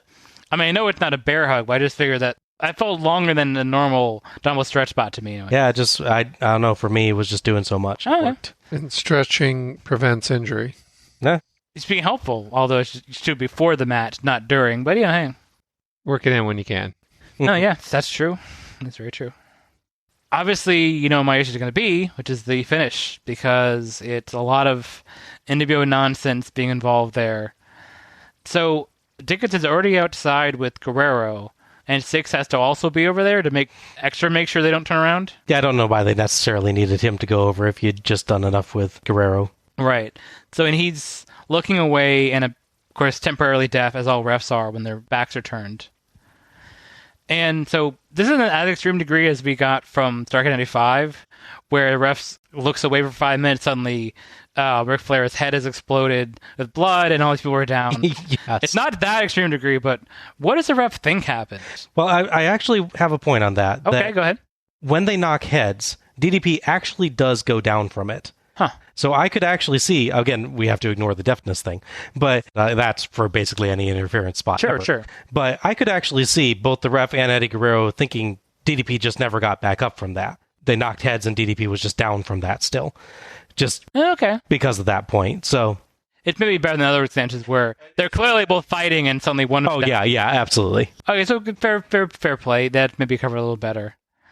But I just really wish they could have let it be a clean finish. Mm-hmm. Have them lurk around ringside and affect the match. Maybe it distracts DDP. Maybe DDP is distracted going the top rope and gets knocked off and then hits a frog splash, for instance. Mm-hmm. So you still get the storyline where they're costing him the match because he wouldn't join. But it's not as blatant as they have to come in the ring, do the move that knocks him down, and then get her to come in, hit a second move, and get was basically half a victory. Mm-hmm. Yeah. That's the thing, 'cause the match was so good up to that. I really wish they could have left that alone. But I could see that. Yeah. This is 96, 97 W, so they're not going to leave any finish interview related alone. So I guess it's got to accept it. Okay. My favorite part of it, I know that you don't like the ending, but Sure. My favorite part of it was after they had the ref arguing with the other member, it cuts back to Eddie Guerrero getting out, and it looks like him and the ref are getting out from underneath the ring. I guess Eddie was just like leaned up against it or whatever, but it looks like they were just hanging out underneath the ring for the whole duration. Maybe like, I lost my chair. Let's look for it. That'd be funny. I thought that was a funny cut. It was a pretty good match. You know, when you're dealing with Eddie Guerrero, it's going to be a nice technical and or vicious striking match. Mm-hmm. Yeah. Dr. Pepper was holding his own as well. I don't really care for Diamond Dallas Page, but I did like that when he did a move, he really committed to it, and then instead of taking a pause or doing whatever, he immediately follows up with one or two other strikes or a move that's right underneath it, and then pauses and then sets up for the next set of things. And I really enjoyed that it makes everything he does look like a combo, and for whatever reason, it adds a lot of power to both moves. Mm-hmm. It makes things look smoother, even if they're, not technically smoother. But I'm like, oh, he knocked him back and then like speared him into the turnbuckle, which did look pretty vicious. Yeah. Or the missed a clothesline, whip right around and do another one spot too. Yeah, right. He just follows up everything he does over and over again. He has a certain knack for that, I think. Mm-hmm. I was joking about it, but he is famous for meticulously planning out all his matches. Like, his matches are not called in the ring like some wrestlers do, where they have a general outline and they call the spots as they go through, and sort of ebb and flow is decided that way. So that would go to that point. Having everything connected does make sense if you've written it all out and have a plan in detail. It's not like, oh, this move and then, I don't know, what something, and then we do this move. Yeah. You have everything already decided. He knows what the combo is going to be going into it, yeah. Actually, Randy Savage is much the same way. Hilariously, I think actually next year at 97, isn't it? That we actually get a feud, not at Starrcade, sadly, but throughout 97, there's a feud between DDP and Randy Savage. That is true, yes. Which I can only imagine was joyful for both of them, because finally we're working with someone who gets it. Yeah. I would really like the NWO stuff to stop. Oh my gosh, one show into the NWO era. I think you both kind of set that up for me, though. Yeah. It won't end the next show, sorry. Oh, man, yeah. 97 is going to be worse. I mean, just like the interference with woman, I really just want to see the match. Mm-hmm. I mean, I know that's an element in everything. Oh, yeah. But at the same time, it can't be 30% of the match. Mm-hmm. Yeah. No, I agree. I do like the scenario where, someone hits you with a chair or whatever, but you still eke out a victory. I like that. Mm-hmm. But, even then, that can get old hat. Sure. This is not going to be your favorite era. I will tell you that. Maybe I'm going to make a game out of it. Yeah. A drinking game, hopefully. For me, this was really fascinating. Like I said, we haven't seen DDP since Starrcade 91. Mm-hmm. 5 years later, he's a very different wrestler, much more developed as a performer. Mm-hmm. Back then, he had the character, but not much in the way of moves. Now he's still got his character down pat, and he's added an impressive array of offense. Guerrero is as masterful as ever, and does a good job of changing up his style for facing the very tall and lanky DDP. and incorporating the height disadvantage into the match. He uses clever trips and DDP's own momentum against him very well. With DDP being so tall but so agile, I always love seeing him go end over end, as you get a really good sense of motion and impact there. He sells very well. Mm-hmm. I like that Guerrero legitimately could claim not to know DDP had been attacked for the finish. It keeps him a good face, even if he's accidentally accepting NWO help here. Absolutely. And I like that once he notices it, he kind of drops the belt like he's no longer comfortable with what just happened. Like you said, Al, and like you said as well, John. I'd have preferred a clean finish to what had been a really good match up till then. But it does work from a storyline perspective. DDP had been invited to join the NWO but turned him down, so they're all insulted about it. And I know where this is going for DDP, and it's very big, so I'm not as hurt about this as I would be, I guess. Mm-hmm. I loved that you could tell the crowd so badly wanted DDP to be a good guy here. Yeah. They are very ready to cheer him, and indeed, at some points they do, and even boo Guerrero at points. DDP has gotten over big time in the past, half a year. As for the post-match, like I said, I like Guerrero realizing what happened and looking conflicted. The NWO stealing the replacement title belt for the belt they've already stolen feels kind of weird, right? Yeah. Now, if I didn't watch the follow-up Nitro, but if Giant comes out with both belts over his shoulders, that would be good. That'd be worth it. Maybe. I like their hair products. A lot of volumizing, yeah. Yep. Eddie would go on to face a number of interesting and really strong challengers in the coming months as U.S. champion, which includes Chris Jericho and Dean Malenko. That would be good. And as you sort of hinted at, DEP segues into a face turn, which comes very shortly after the show, I believe, and a basically year-long feud to some degree with the NWO, different members and parts of that. There's a really weird sudden fade to black. I wonder what was cut there. I actually have an answer for that. Yeah. Or at least an inference I've been rewatching recently. During the beatdown part of it, Tony says that the NWO paid for airtime to promote their next show. NWO sold out. Oh.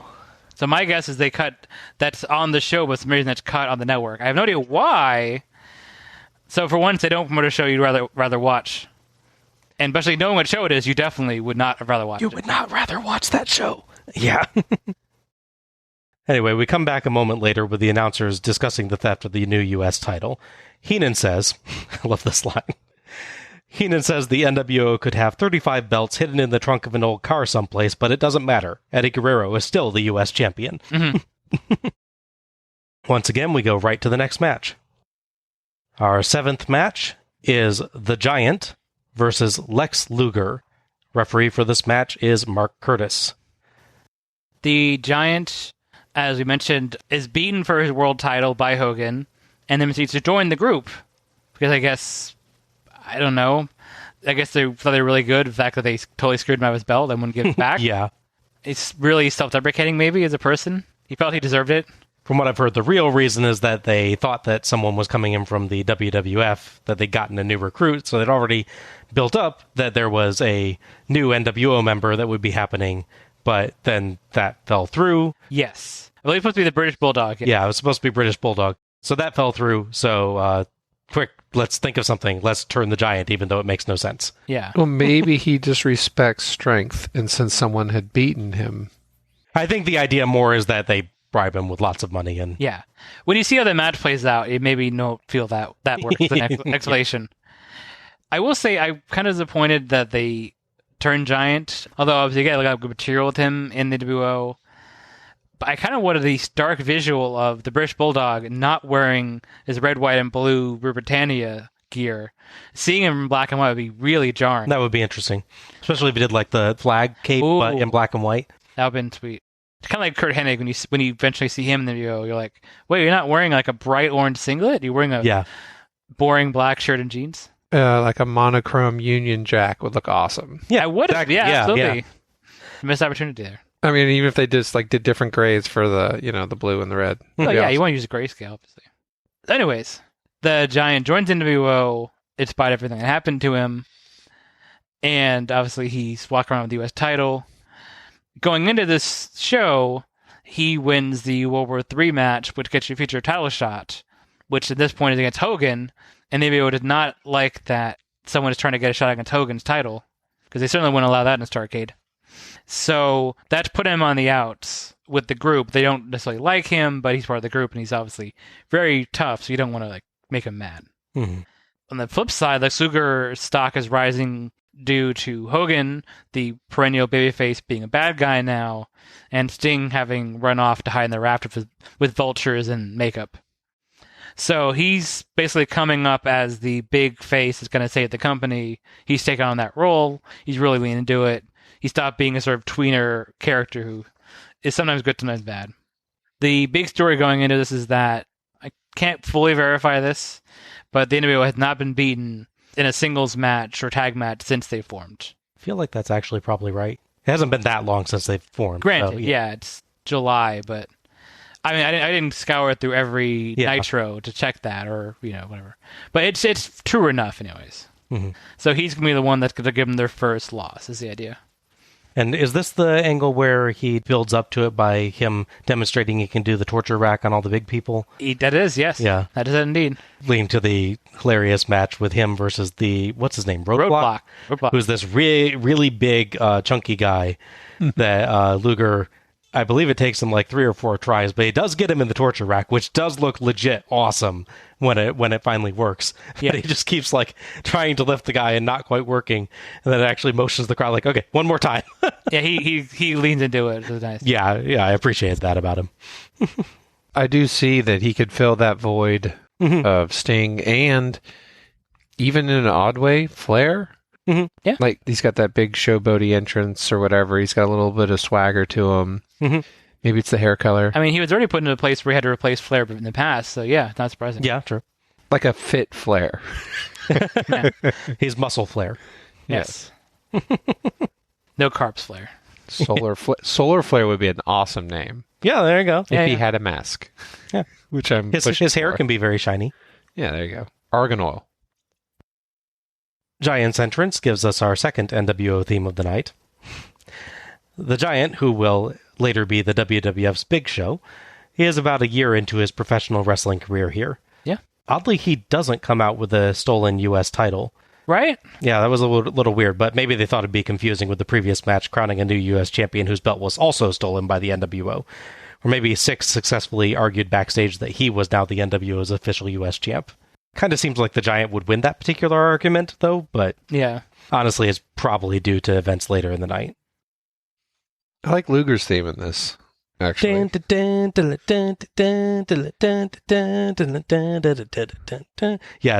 it's oddly catchy, isn't it? Well, there's a certain guitar part that reminds me of Mega Man. Oh yeah, yeah. Normally, I like the actual vocal themes more in this era, but Luger's theme is a guilty pleasure, definitely.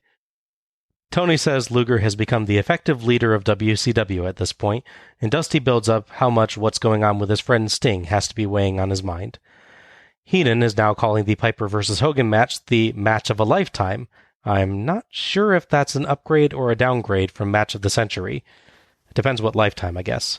If we're talking Methuselah, it's a heck of an upgrade. I mean, Kirk Douglas is 102 right now, so it's a slight upgrade. It could be, yeah. Life expectancy is going up for now. Yeah. There you go. The fans chant for Luger. Giant forces Luger back into the corner, but Luger struggles and manages to force Giant all the way across the ring to the other corner before Giant finally shoves him down. Luger hits forearms and punches that he sells louder than the Giant, coming back every time Giant shoves him away. Finally, Giant lunges out with a monster clothesline that knocks him flat, and an impressive high-jumping elbow drop. Terrific shot of Giant giving a confident smile before booting Luger in the ribs to send him through the ropes to the floor. Luger crawls to the apron and Giant brings him back in with a nice stalling suplex and works Luger's back in between choking with a boot. Heenan notes that Giant's trying to make sure Luger can't lift him for the torture rack. "How do you feel now, Lex?" Giant bellows. "Man, I'm going to tell you, he's loud," Dusty says. Heenan asks if they smelled Giant's breath. Stomp to Lex, and Giant stands on his ribs. Of course, bad breath is better than none at all, Heenan jokes. Luger tries to fight back, but can't lift Giant for a slam, and Giant falls on top. but gets off and hits a elbow drop and headbutts Luger in the gut. Yeah. Sure. Luger dodges a charge, and Giant ends up propped on the top rope for Luger's strikes. Luger eats a Giant boot. Giant tries a drop kick, but Luger dodges, and Giant's foot catches the top rope to plant him on the mat. Luger lands strikes and clotheslines to get Giant wobbly, and a neck breaker for 2, but Giant presses him airborne, and Luger lands on ref Mark Curtis, knocking him out. Yeah, nice frog splash when he landed the ring. Yeah, pretty much. Right, jackknife splash. Yes. Luger slams Giant and gets the torture rack, but Nick Patrick sneaks in and kicks Luger in the back of the knee to break it up. What? Yep. That's what bends. Oh, yeah. Heenan is now 100% certain that Patrick is NWO. Do we have to admit it now, Al? I think we might. I think we. All evidence points against us. Yeah, he's let us down. Disappointed. I'm heartbroken. Single tear. Just one. Half a tear. We see Sting coming through the crowd as Luger flings Patrick to the mat, and Patrick slides all the way through the ropes into the floor. Luger gets the torture rack again, but Six runs in and kicks Luger in the face to knock him down. Six and Patrick help Giant up, and Six exits just before Sting arrives. Patrick applauds, but Sting uses his baseball bat to shove him away. The fans erupt in cheers as Patrick flees, but Sting drops the bat in the center of the ring and whispers to Luger and the Giant in turn, then leaves, leaving the bat behind. Luger crawls to the bat, but Giant steps on it. Luger punches Giant in the balls, jams the bat into Giant twice, and clubs him in the back of the knee with it.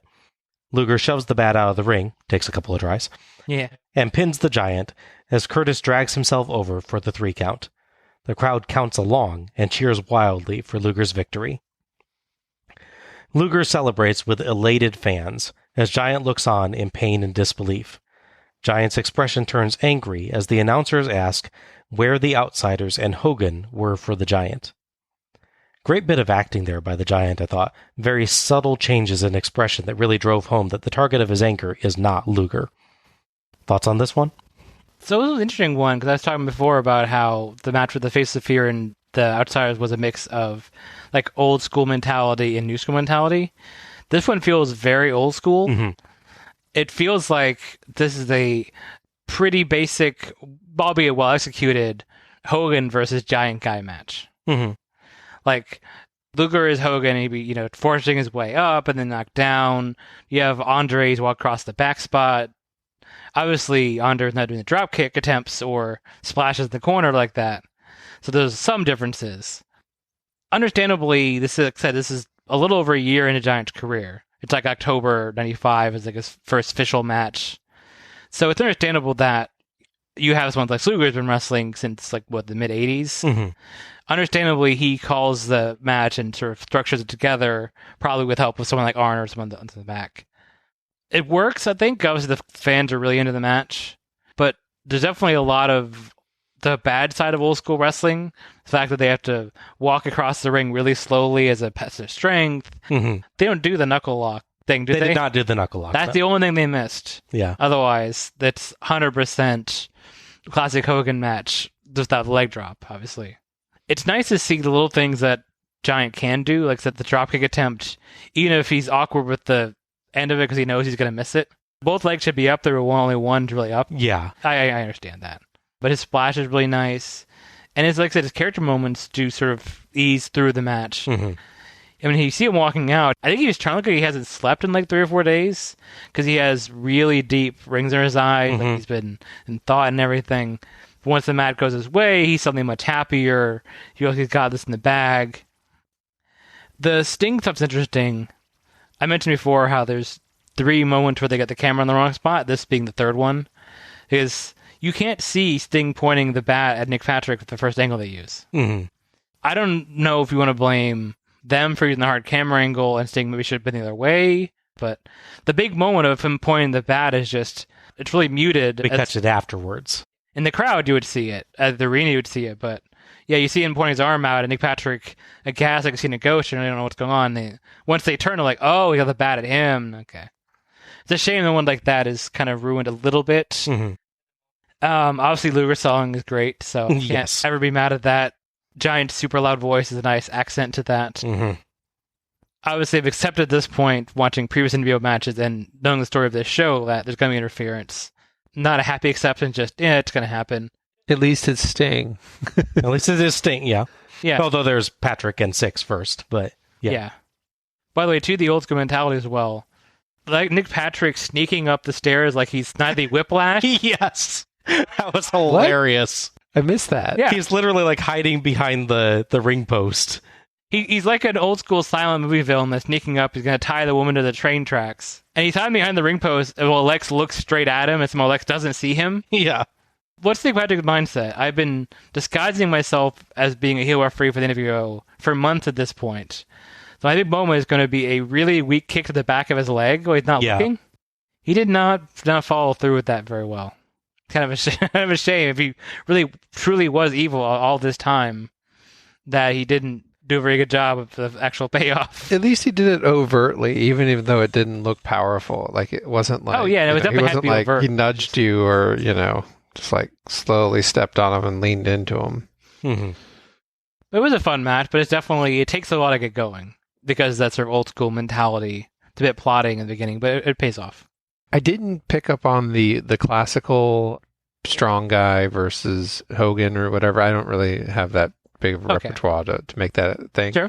But it did feel very comical, especially with the windmill punch from Luger, where he's like the super wind up.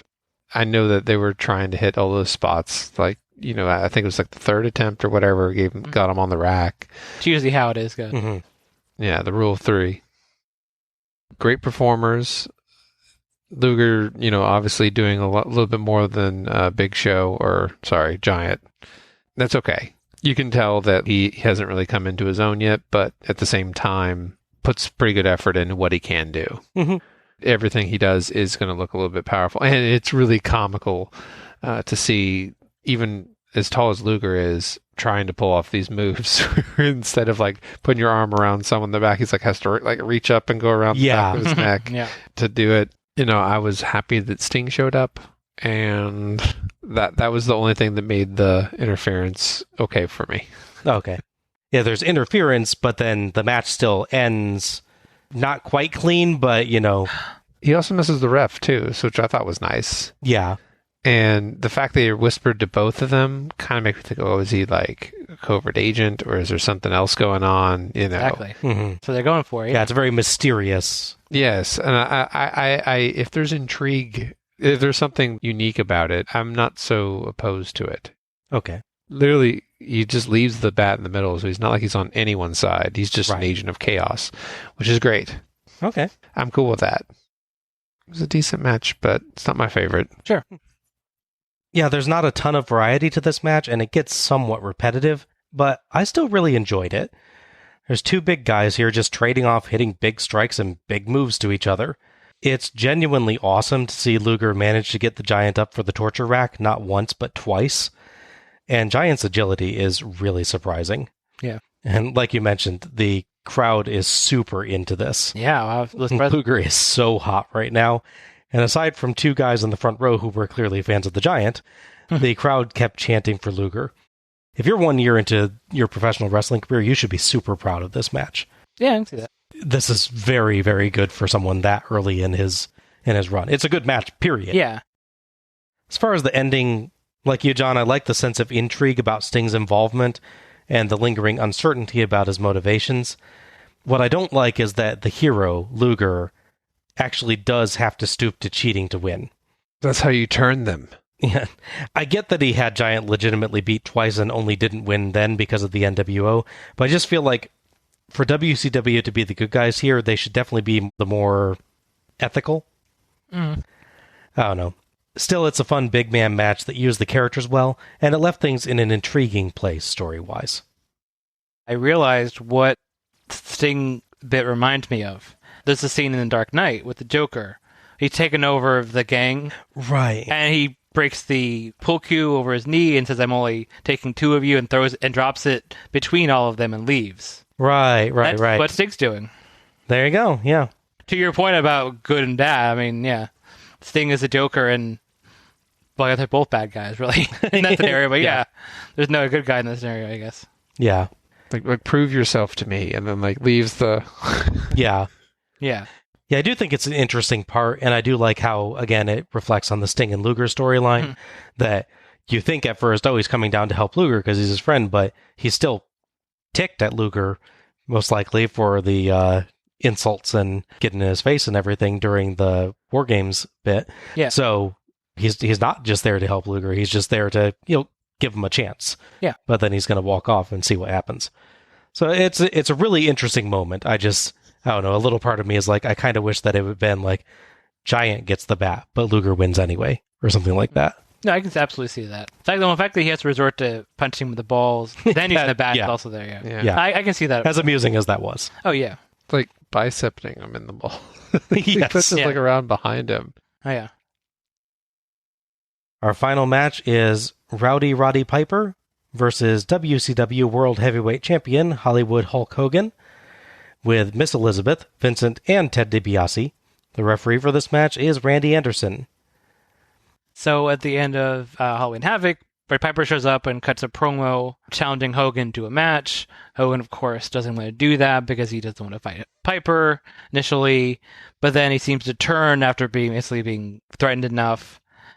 They use a wrinkle in that there's been some sort of delay for getting the match, which turned out to be the reveal of Eric Bischoff becoming part of the NWO, which really he's not even on the show at all, which is weird that this is a big part of the build-up to the main event, and he's not even featured once, not even a backstage promo. He keeps saying, we're working with Piper's agent to try and get approval, but it turns out that he's just not actually been talking to him. He'd been trying to stall the match because it won't happen, Yeah, as mentioned, the promo, Piper says he's the one man Hogan hasn't beaten, which we already covered, and there's also more people we also make that list, but they'll show up later.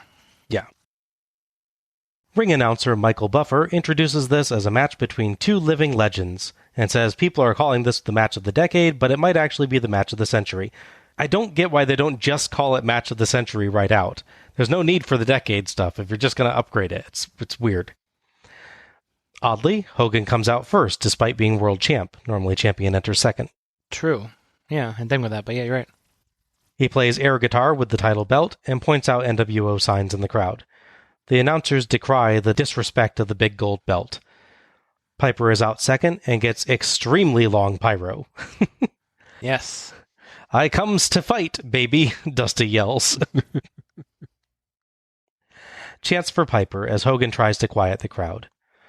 Hogan kisses the big gold belt and hands it to Vincent, and Vincent and Miss Elizabeth exit while DiBiase stays at ringside. Hogan chats outside with DiBiase and makes ref Randy Anderson keep Piper back so he can get in. Hogan pushes Piper in the corner and tells ref Randy Anderson to watch Piper on the break as he doesn't trust him, then slaps Piper. Okay, that was kind of funny. Yeah, I'll give him that one. Piper charges but gets slapped again, but blocks a third try and lands several punches to send Hogan spilling out. Hogan back in, and he rakes the eyes, then takes over with striking, turnbuckle slams, and chest rakes, because those were needed. Mm-hmm. Piper pokes him in the eyes and clotheslines him down to send Hogan out again for some more fun stalling. If you want to enjoy the stalling, you can just hear the Jeopardy theme in your head. It really makes it go much faster. Piper holds on to a side headlock as Hogan keeps trying to push him off, even through a backdrop, but Hogan takes back over and whips Piper's neck across the ropes to send him to the floor. Hogan beats Piper up outside and uses a back rake. But Piper hits a kinda sorta enziguri and gets his kilt's belt to whip and choke Hogan. Tony says that Anderson knows what this match means to these men in this sport, so he won't DQ them. It would mean a lot to me if he had, frankly. I know it's a lot later, but I think even at this point, Hogan has been doing the whipping the weight with his own weight belt as well, so there shouldn't be a surprise that the belts are in there. Yeah. The first time that Piper actually belts Hogan, it looks like he's a clown. The jump he does or whatever. Oh, yeah. Ooh. Piper slams Hogan, but DiBiase grabs his foot, and Piper goes after him, so Hogan hits him from behind and uses the steps and barricades on him. Back in, Hogan works on Piper's replaced hip. Never thought I'd say that line. DiBiase grabs Piper's leg, but Piper takes Hogan down too, and lands punches and hair pulls as Heenan jokes that it shouldn't take long to pull out all Hogan's hair. Careful, if you say that too many times, they'll quit the company and sue you. Piper cradles Hogan for 2. Oh. They trade punches. You know how that sounded? Oh, come on. Look at that sounded. That sounded so sweet. Okay. Hey, give me that one. Yeah. They trade punches and eye pokes, and Piper suplexes Hogan for 2. I think DiBiase pulled Hogan's leg to free him, but the camera doesn't catch it. Shocking. Hogan dodges a knee drop, and Piper's leg is hurt. Hogan tries the big leg drop, but Piper dodges and hops around on one foot to prove that he was actually playing possum. Then knocks Hogan down with kicks as the Giant comes in. Anderson checks on Hogan as Giant grabs Piper, and Hogan stumbles around so that there's really no way that Anderson didn't see Giant. Giant lifts Piper by the throat, and a crazed fan chooses that moment to charge the ring. Anderson and Hogan hold him back, and the fan is dragged out by security as Giant keeps Piper up in the air, waiting for the planned spot. Hogan comes over to join Giant, but Piper kicks Hogan down and bites Giant to free himself. Piper shoves Giant out over the ropes and gets the sleeper hold on Hogan. Anderson checks the arm. It goes down once, twice, 3 times. 3 times a lady. There's no sudden finger wiggling this time, and Piper wins the match. Fireworks go off as the announcers are elated. Piper poses standing on Hogan with one foot, and the outsiders come down, but Piper fights them off and escapes the ring. The Giant waits on the ramp, but avoids Piper, glaring back towards the fallen Hogan and the outsiders. Giant just lets Piper leave, and Piper poses with one of his kids at the entrance, then leaves. Quite a bit more to the aftermath here, but before we get to that, let's talk about the match. What do you think, John? I'm kind of curious of your thoughts before I talk. Well, it is a classic match as well, like if we're going to use those terms. Mm-hmm. Okay. I'm still not used to Hollywood, what Hollywood is. Yeah. No, that's understandable. I know that he's only been a heel for a certain period of time, but kind of makes me sad to see them fight, if that makes sense. Mm-hmm. I'm not saying there's less fire or whatever, but it's just I have matches in my head that are like built for these two, and this is not one of them. Yeah. Mm-hmm. And as you probably already have guessed, Piper's still the highlight of the match for me. Mm-hmm. Sure, it's fine. Yeah. I think that his storyline or his role in this, he's like, I'm here. I'm going to deal with whatever. I actually did like when he puts the ref on the turnbuckle. Right, yeah. Like, he's like, you just get out of the way. We're good. This match will go through. Don't worry. Yeah, one of the times Hogan goes out of the ring, Piper starts to go to follow him, but Anderson gets in his way, and Piper just takes him and sets him on the turnbuckle. It's pretty funny, yeah. So, there is a little bit of character to it. Yeah. Mm-hmm. But he is definitely playing the character was like, you know what, you can throw whatever you want at me, or, have people come at me, and I'm still going to battle my way through. And I like that. Yeah. Sure. Other than that, not the best showing from either person. So I got to ask the question. I got to ask the question. This match or Piper versus Valentine? Rope. Yes. Any day. Yeah. It's so weird, isn't it, for us going through this way, that we saw Piper at 83. He's not that old. I'm sorry. I was letting him slide. Yeah. Yeah. At Starrcade 83, we saw Piper versus Valentine. And now, what is this? 13 years later? Yeah. We see him versus Hogan. It's just like, it's obvious that there's going to be differences, but still like, it's a really shocking change, isn't it? Yeah. When you just go between those two matches alone. Mm-hmm. I do like the story part where he's the undefeated, giving Hogan another chance as these icons. I don't know why I keep on picturing like a Windows screen with things they click on. Like these icons or legends or whatever. I see it as another chance to reclaim part of glory or something. So Piper's being enticing and saying, hey, you know what? For you, Hogan, let's settle this for sure. Settle it once and for all. You haven't defeated me before. Can you defeat me now? And I like that. No, yeah, I can understand that. I will say when I first watched this match with Bob, I know by reputation I had actually not watched the match before. So I was expecting to be really bad and slow and just a lot of punching and stalling and more stalling and this generic, uninteresting 80s wrestling stuff carried over because it's Hogan and Piper. Rewatching it, that's definitely still there. It's not like they don't stall less than I remembered, and definitely like there's still back rakes and there's a lot of punching and kicking that's not super interesting. But rewatching it, seeing once the crowd is into it, it helps. It's like watching bad movies with another audience, especially if they're into it, which is weird. Mm-hmm. You're like, okay, fine, they're getting enjoyment. I can at least, and you try to be nicer towards it. You try to find things. I was definitely expecting to come into this super hating of it and be really mean, but I do like Piper a lot. So my feelings with Hogan are pretty clear by now, so that's no mystery. But yeah, it's definitely not a good match, and definitely on the show with Liger and Mysterio, DDP and Eddie Guerrero, Malenko and Dragon, it feels out of place, which is funny because one of the other famous Piper match that feels really out of place is from Kindring 94, which they've begun the new generation era. Here's the new stars. There's a young, fresh, different wrestlers, even if Bret Hart's not actually new, but whatever, let's go with it. That show, in spite of the new generation tag, is headlined by Jerry Lawler and Roddy Piper. I don't think I've seen a lot of Lawler fighting. Yeah. Hogan definitely has more interesting character, even an early version of Hollywood Hogan, I think, for me, than Lawler. So this probably gets maybe a little edge, but no one really wins in this scenario. It's funny, the interference should not be happening. Obviously, people shouldn't be running a ring like that. But it almost makes it more entertaining because Giant had to hold him for so long. Poor guy.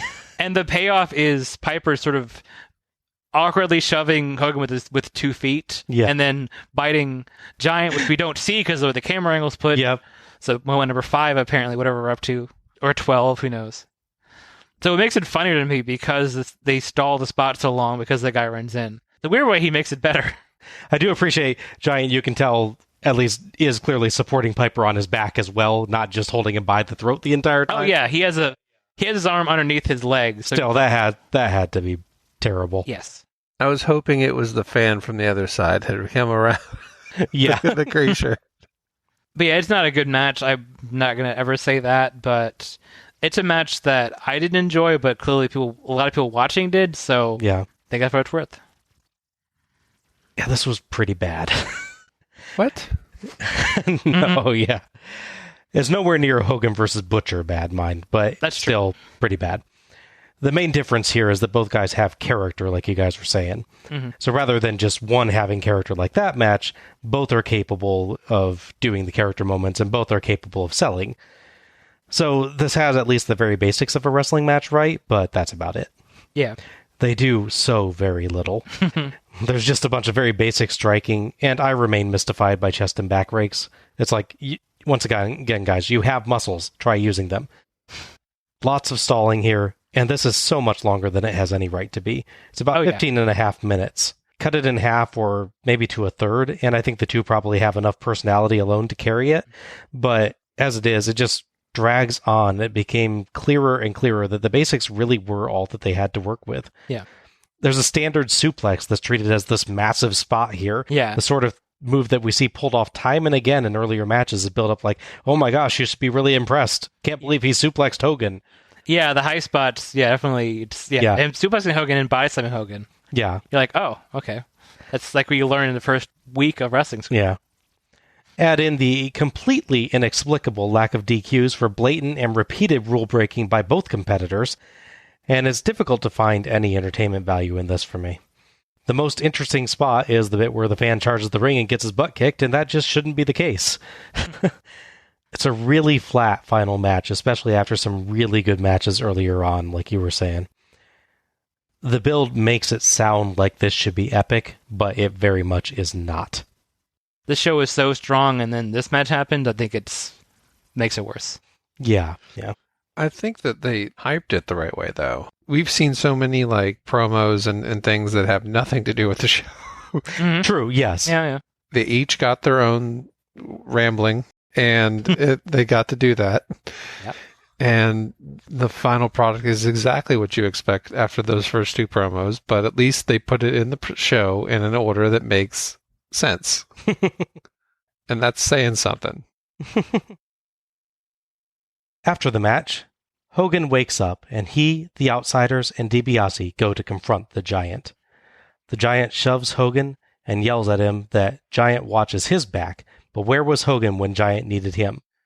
Giant backs up Hogan and the Outsiders, but they didn't take care of him. Hogan says Giant dropped the ball, and Giant is incredulous. Giant bellows, "Where were you three?" The crowd chants for Giant. Hogan again tells Giant he dropped the ball, and Giant sullenly glares at him, then stalks off through the entryway as Hogan and the Outsiders march back to the ring, Hogan still blaming Giant for his loss. That is a bit intriguing and leaves Giant in a really interesting place. Yeah. So, yeah, this leads to Giant kicked out of the group because he wants a title shot, and they blame him for everything that went wrong here. So it becomes a face leading up to a less than impressive match at Sold Out. Yeah. Good in one way, bad in another, I guess. Yeah. It's an interesting angle, though. Yeah, sure. Hogan tells Vincent to get out there with his title belt. Tony asks, Hogan still has the belt? Hogan says he's still the champion, and Tony says, well, he might be the champion, but he's not the winner. From the sound of Tony's voice, I think he just realized what Hogan then confirms. This match was actually non-title. What? Shyamalan twist. Hogan spits on the camera lens, and Heenan sarcastically calls him a classy man. Hogan celebrates his non-win with his belt. So, okay, question for you guys. Was there any indication going into this match for either of you that this was non-title? Nope. So I already knew that, obviously, but I was going looking for that, see any giveaway, and there's really not much, no. Everything about it feels like it's going to be a title match. I believe that Buffer doesn't say it during the intro, and that's the only sign, really, that you get, I think, going into it, that, oh, it's not actually a title match. Piper talks about beating him, but he doesn't talk about taking the title. He never mentions the belt, but he doesn't... It's implicit. I mean, You're beating the guy who's the champion, but yeah, that's not... Right, yeah. Well, he also, I don't know if you caught it too, as Piper is leaving, Dusty goes, there goes the world champion. Right, yeah. And then someone pokes him clearly.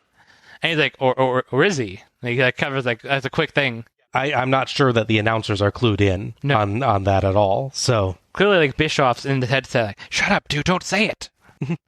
Well, even Hogan kissing the belt, it's like he's putting on the line. Yeah. I mean, that was what Bret Hart would always do before his matches for the title, was he'd give the belt a kiss and hand it away, and it's like that, this might be my last time with the title. That's the message there. Yeah. Hogan does that here, but it's not even on the line. Yeah, this was really, really dumb for me. For the entire show, this is built up like this is a mega match. Piper striking back against Hogan, who's been running roughshod over WCW for months.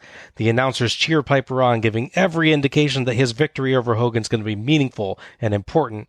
The match of the decade, the century, a lifetime, whichever of those is higher. They give Piper fireworks for his win. The crowd pops huge, but it's non-title. Why is it non-title? There's no real indication here. Mm-hmm. Maybe it's Piper just didn't care about the title, but in that case, why does WCW, which really wants its belt back, care that much about this challenge? Or maybe we're supposed to gather that Bischoff drew up the match contract and Piper didn't read the fine print. Either way, it's such a terrible end to this show, isn't it? So Piper doesn't, get upset and try to take the belt and they tell him he can't have it. So he's 100% aware that it's not for the belt, apparently. Yeah, either that or he assumes he'll be given it when he goes backstage. He's like, I'll do one match, and he doesn't want to fight again. Maybe he just doesn't have it in him. Except that actually he does another match next year early on. Okay, but I mean, this agreement might have been if I win the belt, now I gotta go through 3 months of whatever, and I don't want to do that. Yeah, true. It's just, I mean, to me, this felt like such a bad way to end the show. The face's victory over the heel is rendered almost entirely meaningless. And not even in a Starrcade 85 kind of way where, Piper would get to celebrate on the show, but then it's overturned later. No, Hogan shows us that he's still champion right now, so we don't even get to be happy for a little bit. Yeah. Utterly ridiculous ending. Comes across as like whiny too. Mm-hmm. Two things on that. First, if you go back to Starrcade 3 episode, in which Piper apparently beats Greg Valentine, but it's also not for his U.S. title. That's true, yeah. I jokingly say, well, at least that'll never happen again. Yep. So I was committed all the way back on how long ago we recorded that, so by all means, re-download that because we need the numbers. Second, I can think of one way this works, although it's still bad, like with the whole Benoit thing. Like the best way you could do a bad idea. Have the match as bad as it goes, have it play out the same way, because you can't really fix that with who's there. And have Piper celebrating, grab the belt, and walk to the back, really happy, like hold it with his son, and whoever that guy walking with his son is. By the way, is that never answered? Yeah, I wasn't sure on that. You notice that too, John? What? The guy who walks out with Piper's son? I don't know if there's a guy that walks out with him. Like, I know there's another person. Yeah, I don't that know guy, who the is. guy with the big leather fanny pack. Who's not identified, just walking out with Piper's kid and then walking Bodyguard. Yeah. I don't know. I guess. It's weird they don't say that. So, have him walk, but have him with the title and celebrating. I know you hate this part. You have to play the theme again. Yeah. For Okay, go ahead. effect, Eric Bischoff comes out, cuts him off, and then tells him that he didn't read the fine print, it's not for the title. Right. And Vincent takes the belt and walks back. If you'd at least explained why Yes. on this show, Yeah. it may have been kind of acceptable. That's my point. Just make a story of it, not just Hogan going, where's our belt, Vincent? Even better. Yeah. Piper takes the belt, and they start to interview him in front of that locker. And then the locker bursts open, and a hand comes out and grabs it. And it's either Sting in the locker or like the giant. I think either one would Somehow be has hilarious. crammed himself in the locker. Oh, that'd be great. You suddenly see there's like an indent at the top for his head. Oh, yeah, that's that thing. That would turn this from one of the worst Starrcade endings to one of the best Starrcade endings. Yeah, I think it's so annoying. It's win or lose, the NWO still gets to celebrate in the ring to close the show, and Piper's nowhere to be seen after making his really quick exit. Yeah. So it's pretty sad. I mean, at least he's hugging his kid. Yeah. It's sweet, but then... Yeah, you get that image, but then it goes away. It should have faded right then. Yeah. Yes. Skipping past Sold Out, thankfully. We would get a return match, yay, of Piper and Hogan. This time with the title definitely on the line. Although, weirdly, reading the recap for it, Hogan goads Piper into the match, not the way around. Yeah. I guess he did technically lose here, so he wants to... Yeah, but it's weird that he's like goading Piper into accepting a match to try and win his title from him. Yeah, that is a little odd. But I don't know, I'll watch maybe plays that more sense, but that's just in text is really weird. He's like, he makes the match happen. Tony wraps up the show as Hogan and the Outsiders celebrate, and Starrcade 96 is done. So, overall thoughts on Starrcade 96? It's a show with really good wrestling on it. If you're going purely for the sport and spectacle, I would definitely recommend it. But the conditions to it would be, it's really more the first half, you get all of that. The second half, where WCW deems generally more important, for whatever reason, suddenly the NWO was all over it. There's, no interference. NWO interference in the first 3 or 4 matches, then suddenly every match has all of them hanging around ringside. To the point where they basically should just had patio seats and just sat there waiting the whole time, rather than making the entrance. It's like, we know you're coming out, just hang around, you're good. It's like tailgating, just hang out at the entryway. We know you're coming out to interfere the matches. And obviously there's a big drop off in just pure wrestling quality from the first 7 matches to match number 8. That said, if you're the mindset of clearly the people watching this show live and you're in the nostalgic feel of it, it's still going to be disappointing, but if you know coming in it's Piper and Hogan fighting at this point in their careers, set your expectations at the right level. I think you can at least enjoy it. I still don't recommend it compared to Dragon and Malenko and all these other matches, but it's not like a complete train wreck that ruins the show. It's just a really disappointing end to a show with really strong action up until that point. It's interesting that it's kind of like the opposite of what we said on some of those early Starrcades, where it's like, oh, this was kind of dull, but then the last 4 matches hit and oh, wow, it was so amazing. Here's Steamboat, here's Flair, yeah. Yeah, where now it's, the first 7 matches are great to pretty good, and this final match is like, ugh. Yeah. But it doesn't kill the show, but it's just like, yeah. I mean, you still have headliners, a headliner for each of the last half of the thing. It's just, they were duds of matches. Mm-hmm. I think I mentioned for the last show, it's kind of interesting looking at a trend when you see these shows year to year like we do. So, 94 Starrcade, made by Hogan and Butcher. 95 Starrcade, no Hogan, no Butcher. Mm-hmm. 95 Starrcade, headlined by Randy Savage, Ric Flair. 96 Starrcade, no Savage, no Flair. That's true. Yeah, that's interesting. It's a weird occurrence of repeated like that. Yeah, that's interesting. The bar was definitely raised in the very beginning. It notched up and up and up and up and up. And unfortunately, I don't think anything else after that passed it.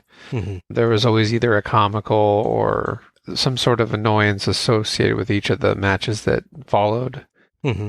You know, like Al said, if you set your expectations the right level, you could really enjoy that last match. Those are people that you could have associated, you know, wrestling with, like, as like, distill it down. These are the people I want to watch and enjoy that. Hey, they're still in the ring. That in itself, it has some value. Big change from 83 to 96. Yeah. For Piper. And for me, that is a little bit of I'm a little crestfallen. After all that, he still didn't even get a belt out of it. Yeah. And that, to me, kind of sums up my impression of the whole show, where it had great potential. There are some great things in it, but I think at the very end of the day, it fell short for me. Mm-hmm. It was not what it promised. And for that, I'm a little annoyed. It feels so weird because you, like I said, you start out feeling really strong about it, and then at the end, it annoys you. So this is an interesting question. If the Hogan versus Piper match was the second to last match, and I don't know, say Luger versus the Giant was the last match, do you think your mood would be better? My mind right now is actually trying to like figure out how the storyline changes. Give me a second. Honestly, slightly better. Yeah, I was just thinking at least because then it ends with still interference, but it's an interference that actually like gets resolved, and it's a definitive ending to the match, where the Hogan one is kind of a weird mush of what actually happened. Mm-hmm. I just don't like the ending tacked on, just like when Vader just shows up in the parking lot in the locker room and just goes off. Yeah. Yes, it creates drama, but I think it creates the wrong drama. Mm-hmm. It needs to be about Starrcade and not what's to come. I think they need to have some sort of finality about that. You want this to be the ending point, and then whatever you can start up on the next show. Yeah, the whole midpoint of the show, or throughout the whole show, you can build up what's going to come later and everything, and you can give some final points at the end about everything that's unresolved. But that needs to be narration. That can't be coming from the stars themselves. I think that commentary can put a nice ribbon on that. And having people whining or not even giving people credit at the end, I think diminishes the whole process. Mm-hmm. Sure. Yeah, that's a good point. Yeah. Like, I honestly, coming from this, I actually, my mental image of Hogan is damaged because it's just this doesn't jive with anything else I've seen. And it's not damaged in the good way where it's like the storyline is he's a bad guy, so I should dislike him. It's damaged in wait, why the heck did that happen? Yeah. Right. It's disingenuous to who he was through as a character and as a superstar leading up to this point. I mean, I know that he's being a sore loser and everything, but the fact that they give him lots of screen time while being acting that way bothers me.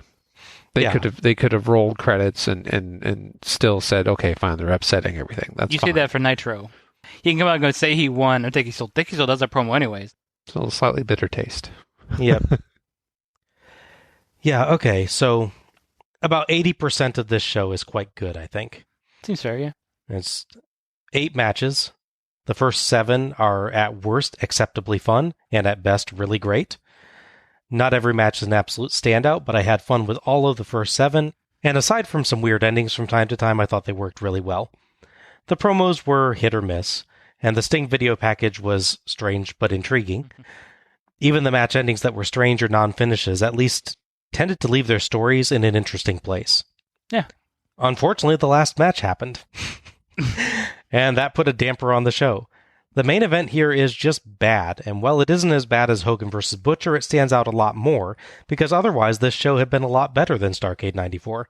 Yes. It feels so strange. The show's just rolling along fine, and then suddenly just tanks. I couldn't help thinking about the great matches I'd seen earlier in the night, and this just did not measure up. It didn't even get close. On 94, the bad main event was just the culmination of an overall poor night.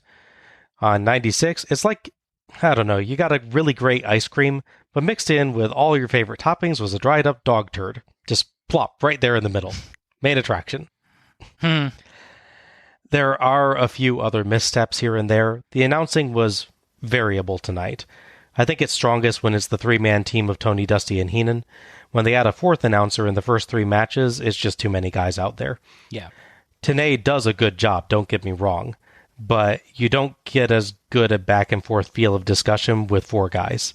It just doesn't feel as graceful. The announcers do a good job of highlighting the storylines in the later matches, though. They feel invested in the NWO storyline overall, and they do an especially great job highlighting the angles involving Sting, Nick Patrick, and the Giant. I think they make it to a good performance overall, but it's a little touch and go at times. One other fun thing, there was a ton of pyro used for this show, which got a really good reaction out of the announcers every single time. They were loving it. It was pretty funny. I like pyro for entrances. Probably not great for the company budget, but it does add a lot of oomph, and it contributes to a larger-than-life feel, which I think is important for these shows. Yeah, absolutely. I like it a little bit less when it's used to emphasize a non-title win in a match that should have been a title match, but whatever. It's like the SummerSlam bit with Lex Luger. Yes! That's what I was trying to think of. Lex Luger beats Yokozuna, who's the WF champion, but he knocks him out and he falls out the ring and wins via countout. So it doesn't win the title. And they drop like balloons and confetti, and he's like celebrating the whole locker room, like, yeah, he won! But it's like, this means nothing. Yeah. Pretty much. This is cool. That. Yeah. Overall, this was actually a really good show that was easy to watch. And the company is in a very interesting place with this company-wide NWO angle being such a large focal point. Major stars like Sting and Hogan becoming vastly different characters, and performers like Rey Mysterio Jr., The Giant, and DDP clearly on the rise. Despite the bad ending to the show, WCW feels like it's ascendant, with tons of potential in both veteran performers and new faces. An enjoyable show. Just stop it before the last match if you want to leave it totally happy. Seems fair, yeah. Yeah. I still haven't decided on one of my guests, but I'm working through it in my head. Okay. I know what my favorite match is. All right. Well, you want to let Al start and go ahead. Figure it out? Okay. Okay, so a lot of strong contenders for match tonight. It was actually, unlike 94 Starrcade, it was hard because there's so many good options. Ultimately, it came down for me, there's a bunch of matches that I really liked, but with the endings the way they were, they didn't quite, it's not a complete package. So the Benoit Jarrett match, as good as it is, the way it ends disappoints me. Same with the DDP Eddie Guerrero match. It's really good, but then the way it plays out, I'm not super happy with it. For me, it comes down to the first match, which is Malenko and Dragon, or the third match. Got it figured. Yeah. So it's a really tough call. I have gone back and forth on that a couple times before writing down my answer, but I think I'm going to stick with what I wrote, which is my match tonight is Jushin Thunder Liger versus Rey Mysterio Jr. I thought it all worked really well. Rey Mysterio comes on the screen, for us anyways, the first time in a huge way, doing moves no one's ever seen before, or doing versions of moves that are bigger and better than other ones beforehand. He's one-upping, yeah. Absolutely. And it's not even just spectacle. He has nice little character moments like begging to the ref when he thought he got a 3 count, selling his injuries, taking big bumps. It's 100% giving performance. So for me, that's match of the night. MVP, I went a little back and forth on. I was debating whether or not I could separate match night MVP. I was thinking, could I give it to DDP for me starting performance? With Eddie Guerrero, in spite of the match itself not being what I wanted. Same with Eddie Guerrero, could I get him 2 shows in a row? with that match, just him in that match. Mm-hmm. But I think for me, it has to be Rey Mysterio Jr. because he comes out so strong in his first performance in our show. I have to give it to him. Okay. Respectable choices. Stick with it. John, you made up your mind? Yeah, I think so. Okay. Now, the match of the night, the first and third were my favorite matches. And those, again, like Al, Mass Fighters. I thought that they were both fantastic. Action was great. The variety was great. Even not everything was smooth, but 90% of it was awesome. Yeah. No weird hiccups. No other story other than Japan was winning against America. But I'm going to give it to the Ultimo Dragon and Malenko.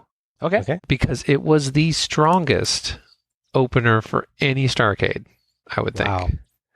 Yeah, I was thinking the only one that comes close to it probably is the Benoit Liger one last time, but this one had a clean finish. So, yeah, really strong. And it was, for me, I mean, I guess the extra sprinkles or salt or whatever you put on top of your sundae or whatever that makes it that unique thing is having a new character in there and developing a bit more respect for Malenko just sweetened that whole match for me. Yeah, great. Sure. It had all kinds of new nuances for me, and I don't know how to explain it better than that, but yeah, it was a great match. Despite it being one of the longer openers, I did not mind whatsoever. There was always something there. MVP? I'm going to go with Jushin Liger because of his recovery. Just because Absolutely. out of anyone else that's here, as brain damaged as several people might be on the show, he's the only one that's fully functioning. So I wanted to give it to him for that, not just for his performance, but to show that he is dedicated to what he did. Not to take away from that, but one thing I didn't say about the first match, none of the other matches had tension for me, but the fact that there was 9 belts on the line meant something. Yeah. And that is why the ending is so bitter to me, because there's the ultimate belt was not on the line. That's true. Yeah, there you go. Yeah. Malenko and Dragon fight over 9 belts. Hogan and Piper can't even fight over 1. Yeah, if you really want to make me happy, make that the last one. Oh, there you go. Yeah, that would be cool. Yeah, watch the whole thing in reverse. Well, and on a Liger note, he's been on his retirement tour for the last year or so. January 2020, he's having his 2 final matches in New Japan. All right. Hey, good for him. That's 24 years later. That's so great that he had such a long career. It's wonderful. And I actually had thought about mentioning the ref because he had the most character development for the. Oh, Patrick? Big Patrick? Yes. I considered giving it to him too. I have not, but I will get to that in a moment. So, match of the night for me, this was a really hard choice.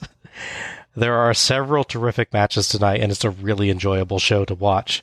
I think both of you guys had really excellent choices on that. It makes sense. But I'm going to go with DDP versus Guerrero. Okay. It just has that great combination of match, story, and emotion that nudges it that tiny bit ahead for me. I feel like even if I hadn't known what was going on between these two before watching this match, I'd get enough just from their performances to understand their relationship. And there's a real sense of the larger story between them here, the history between them. They work together really well, and both are clearly into it and putting their all in their performance. Ending with interference would normally be a problem, but honestly, even that couldn't ruin this for me. That's how good it was. Though it also helps that I know that that's part of a great story as well. DDP and Guerrero are both on the rise in this company, and this match made it very clear why. Mm-hmm. I like the way you explain that. It's like they're still equals, and one just won because of a technicality. Yeah. It was so interesting to me watching too. I'm not sure if I would have the same reaction if it hadn't been for the fact that the last time I saw DDP was back at Starrcade 91. Yeah. And so I've seen this big jump in his performance, but it's just such a great development for him. I'll agree with that. Yeah. And then Guerrero was just awesome. Like I said, I consider him a DDP just for the character growth, separate from me not liking the match, but I had to go with Mature. Yeah. And for my MVP, going the same as you, John, I'm going with Jushin Thunder Liger. There's a ton of exceptional performances here, and honestly, if we'd gotten a Diamond Cutter in DDP's match, it might have been DDP. Fair point, yeah. Yeah. But Liger pulling off the great performance that he did less than half a year removed from brain surgery is absolutely incredible. Even beyond that, it was really cool to see him wrestling in a very different style than on prior shows, but still putting on a terrific performance, playing the power guy rather than the agility guy, and proving equally good at it. Mm-hmm. It's a great showing from Liger here, and his personal story nudges him up to the top. And that wraps up our review of Starrcade 96. If you've enjoyed listening to us tonight, you can search for us on Twitter or Facebook as Let's Go to the Ring. Follow us for episode announcements and other show details, and share your own thoughts about the Starrcades as we go through. And please, if you've enjoyed this show, give us a rating or review, and share the show through your favorite social media platforms to help others discover us.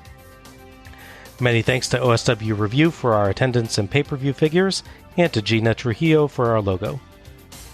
Join us next time for Starrcade 97, Paybacks Are Hell. In the midst of an incredible hot streak, WCW has its biggest Starrcade yet, focused around the culmination of the year-and-a-half-long NWO storyline. With the WWF in disarray after the shocking exit of its world champion, Bret Hitman Hart, WCW has its best chance to land a knockout blow on its primary rival and claim supremacy, sending the WWF spiraling into obscurity. You may have noticed that here in 2019, the WWF, now WWE, is still around and WCW is not. I noticed that, yeah. But do we know if next year is the pivotal point? That's the question. We'll see what your judgment on it is over time. Okay. This is Bob Moore for Alec Pridgeon and John Mullins, signing off. Good night, everybody. Happy wrestling. Train your Scorpahawks.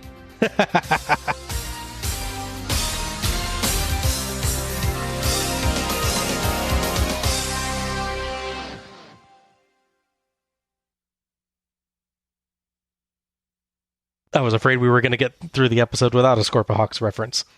Nope. Good. I did think about a logo for it, actually. Yeah? Awesome. Yeah, where it's got the hawk body, and then instead of claws, it actually has the pincers. And there then on its head, with it between the eyes, is the stinger that comes down like a embossed thing. It would be sweet. Yeah, there you go. And just put it in a circle kind of thing.